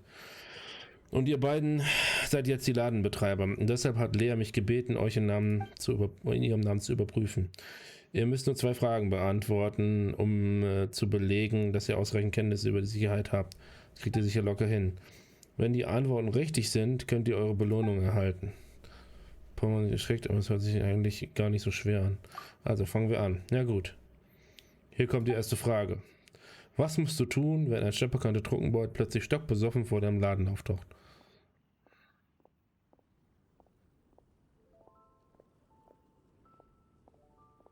Wir sollten das auch hier verkaufen.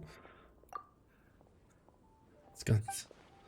Ja, die richtige Antwort wäre gewesen, rufe den Ritterorden um Hilfe und zu verhindern, dass er gegenüber etwas zustößt. Allerdings folgt man der Meinung des Ehrenritters, müsste der Wein jedoch wirklich stark sein, wenn er selbst zum Trunkenbold kann. Sein Lagerbestand ist bestimmt begrenzt und wenn wir euch einstellen können, werden die Bestände am Läden reduzieren.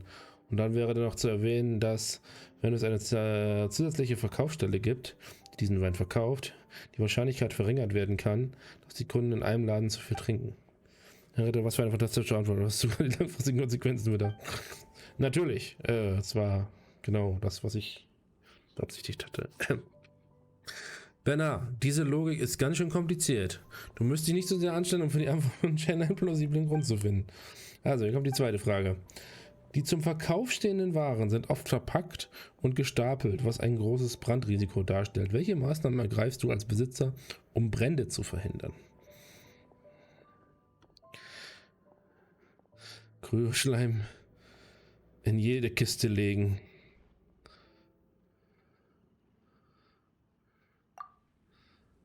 Sag mal bitte ernst.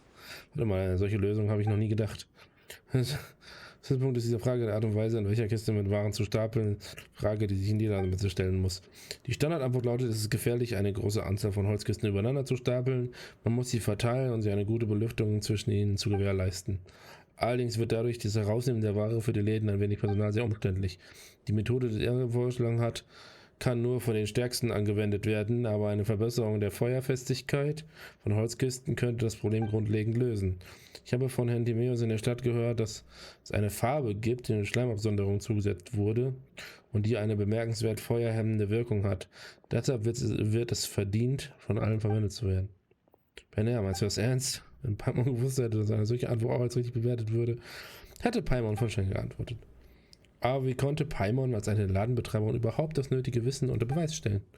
Paimon, lass den Kopf nicht hängen. Die Antworten, die er gerade gegeben hat, sind locker, scherzhaft und zugleich aufschlussreich. Ähnlich wie deine Art zu reden. Vielleicht hat der Ehrenritter sich bei einer Antwort von ihm inspirieren lassen. Du hast es bemerkt. Also stimmt es doch, wenn es einmal wieder so eine Frage gibt, dann lass Paimon sie beantworten. Wie dem auch sei. Wann ich mit euch beiden zusammenarbeite, lerne ich sehr viel dazu. Ich habe die Prüfung bestanden, ihr beide seid wirklich brillant beantwortet. Hier ist Leas Belohnung für euch. Nehmt sie euch. Okay, neue Ladenstrategien erhalten. Alles klar. Klick hier, um Assistenten zu stellen. Kelpo. Warenqualität, Dienstleistung. Wagenqualität finde ich gut. Windstone. Bestätigen. So. Und dann noch ein Strategem.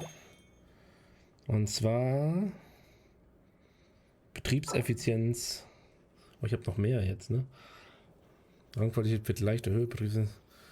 Wagenqualität wird leicht erhöht. Bei einem unerwarteten Fall wird die Wagenqualität zusätzlich erhöht. Okay. Ne, das haben wir ja jetzt gerade nicht.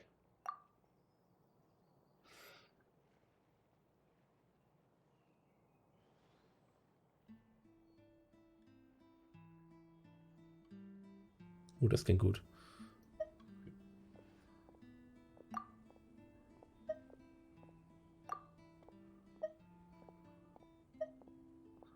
Einfach alles erhöhen. Easy.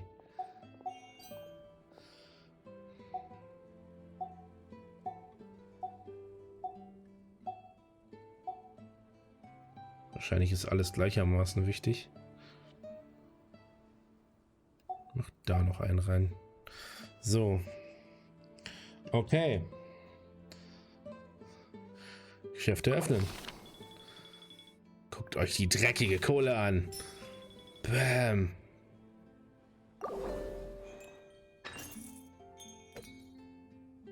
Alter. Ich werde hier noch zum Hai. So.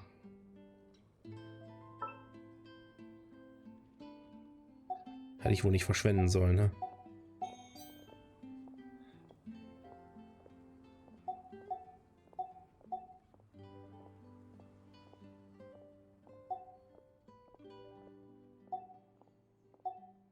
So.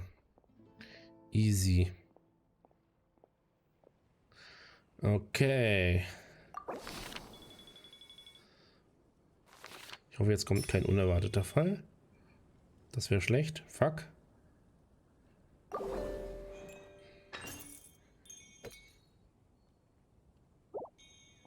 Natürlich habe ich jetzt... Okay.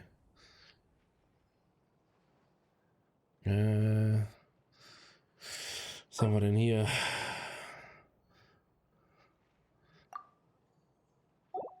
Vielleicht komme ich da so hin. Yes. Reicht gerade so, aber ich komme hin. Dementsprechend reicht das jetzt. Bam.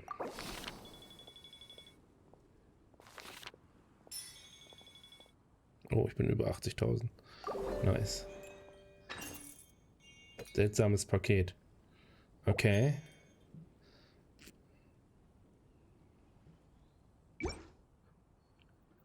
Ihr beiden, es gibt einen Notfall. Eine unbekannte Person ist im Laden erschienen und hat ein Paket in einem Brief dagelassen. In seinem Brief hat er davon erzählt, dass er unser Wohltätigkeitsverkauf ihn an seine eigene mittellose Kindheit erinnert.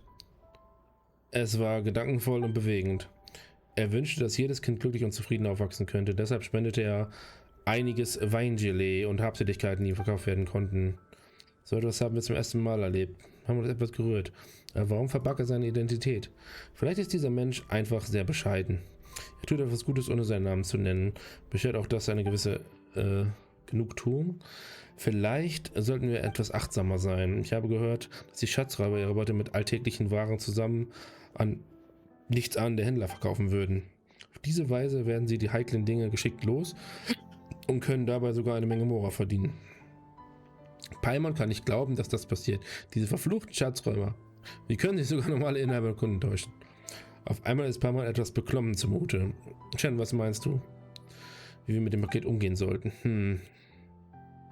Beeinträchtigt nicht die Erlöse des Wohltätigkeitsverkaufs. Das Paket erst zu prüfen. Ja, Vorsicht schadet nicht. Gut, ich werde das Paket zum Ritterorden bringen, damit es von zuständigen Leuten überprüft wird. Das Paket zum Hauptquartier des Ritterordens. Das Ergebnis ist da, Paimon und die Gegenstände in dem Paket sind in Ordnung. Truppführer Hertha sagt, wir sollten beruhigt sein, auch wenn während des Wohltätigkeits im vergangenen Jahr hat jemand auf diese Weise Gegenstände gespendet. Dennoch sollten dies eine Mahnung für uns alle sein. In letzter Zeit haben wir die vom Schatzräuber gestohlenen Güter sehr genau verfolgt und es ist gut möglich, dass sie diese Art von List anwenden, um sich Ärger zu ersparen.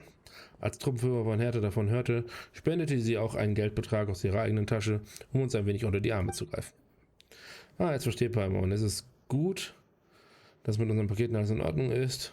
Dank sei diesem geheimnisvollen und gutmütigen Mann, und Paimon hofft, dass ihm jeden kommenden Tag alles gut läuft. Alles klar. So. Dreckige Kohle. Oh, ich warte jetzt lieber auf das Ereignis, bevor ich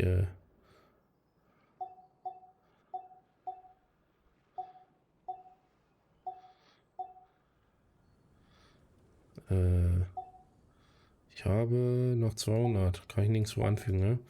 Na gut.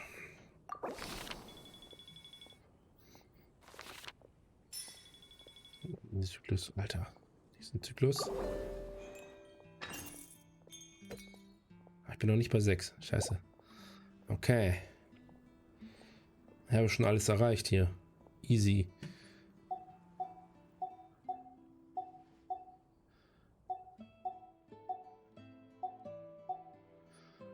Okay.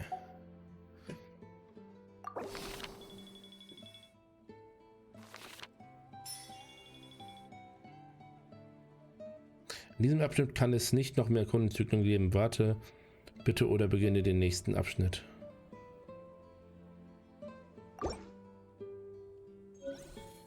Okay. So, also mal 10 Zyklen, ja? Um das Ganze zu schaffen. Dann gehe ich hier mal eben rein. Mittelbeschaffung, zack. Das haben wir natürlich geschafft. Und hier die 80.000. Wohltätigkeitsladen, Wohltätigkeitsunion. Alter. Hier wird hier ganz schön zugeschissen mit Urgestein, muss ich gestehen. Wie das immer bei so großen Events ist. Das Ziel sind Einnahmen von 1 Million. Okay, da bin ich noch ein bisschen. Das dauert noch ein bisschen. Okay, da geht es aber erst in 2 Tagen weiter anscheinend. So, und das geht in 3 Stunden weiter, also nachher. Wir haben bis jetzt bei mir knapp 2 Uhr. Das heißt, nachher geht es da weiter. So. Okay, ja, da bin ich mal gespannt. Ich glaube, jetzt haben wir alles, was man heute machen kann, abgegrast. Beziehungsweise, was ich jetzt machen kann. Aber Festlichkeit, da haben wir noch was. Da können wir uns schon mal den Speer sichern. Spitze der klingenden Winde. Nice. So. Okay, wo es dann das Zeug gibt, weiß ich noch nicht so genau. Wird vermutlich erst dann später freigeschaltet. So, interessant, auf jeden Fall. Interessante Sachen. Die ersten allerdings dieses mit dem Laden, ich weiß nicht, so eine Wirtschaftssimulation und im Prinzip, das klingt super kompliziert, was man da machen soll, aber im Prinzip muss man ja auch noch ein paar Balken rumschieben, ne? Das ist wie bei dieser Schmiedeaktion von damals, wo man zusehen musste, dass man die richtige Hitze und sowas hatte. Also es ist sehr ähnlich, muss ich gestehen. Na gut. Aber da kommen wir jetzt im Moment wohl nicht mehr weiter. So wie das aussieht, haben wir hier das nächste, was kommt, ist tatsächlich das hier anscheinend. Das noch nicht. Das auch noch nicht. Also. Und das auch noch nicht. Das kommt erst in 2 Tagen. Okay. Gut. Dann werden wir uns dann. Ich weiß nicht, ob ich es jetzt jeden Tag mache. Reicher Segen werden wir uns dann antun. Es lohnt sich vielleicht nicht, da jeden Tag reinzugucken, vielleicht jeden zweiten. Aber es gab einen ganzen Arsch voll Urgestein jetzt, also. Ne, und sonstige Belohnungen natürlich auch. Ich guck mal eben, ob ich schon wieder. Ne, ganz rollen kann ich noch nicht wieder, aber. Das ist schon auf jeden Fall. Das ist auf jeden Fall nicht ohne. Also hier gab es schon jetzt eine ganze Menge. Kann man hier schon welche im Shop kaufen? Hier 3 Stunden. Der ist auch morgen neu, der Shop. Guck mal. Kann man hier wieder mit Sternenstaub schön. Mal gucken, ob ich hier noch was draus brauche. Wir haben ja jetzt diese neuen Teile. Kann man die hier schon kaufen? Noch für Zino braucht man Skarabäen, ne? Boah, sind die scheiße. Skarabäen sind so richtig scheiße. Weiß nicht, wer sich das ausgedacht hat, aber Skarabäen sind richtig scheiße. So, ich gucke mal. Aber ich glaube, guck mal hier. Die kaufe ich noch. Pup.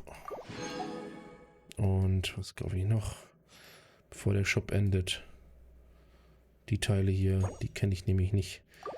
Das heißt, ich brauche die bestimmt irgendwann. Und die Dinger. Also, das heißt, die kenne ich nicht. Die kenne ich natürlich, aber ich habe sie noch nirgendwo verbraucht. Das ist das, was mich stutzig macht. Handschützer braucht man immer. Für die ganzen Inazuma-Charaktere. So. Ansonsten sieht es gut aus. Den Rest habe ich jetzt gerade kein Need. Könnte ich noch die dickeren Versionen davon kaufen. Na, mal gucken. Okay, gut. So, wie lange hat es jetzt gedauert? 2 Stunden. Und ich nehme an, ich habe jetzt Tag 1 und 2 zusammen gemacht. Also, ja, denke ich mal, so 1 Stunde pro Tag kann man hier auf jeden Fall locker verbringen. Je nachdem, ob man sich die Cutscenes anschaut oder nicht, natürlich. Beziehungsweise sich die Sachen durchliest oder nicht. Aber, ja, bis jetzt ganz witzig auf jeden Fall. Bis jetzt auf jeden Fall ganz witzig. Ja, gönnt euch auf jeden Fall dieses wunderschöne Event, weil die Belohnungen sind schon krass und sollte man nicht missen. Danke euch fürs Zuschauen und ich hoffe, wir sehen uns beim nächsten Mal. Tschüss!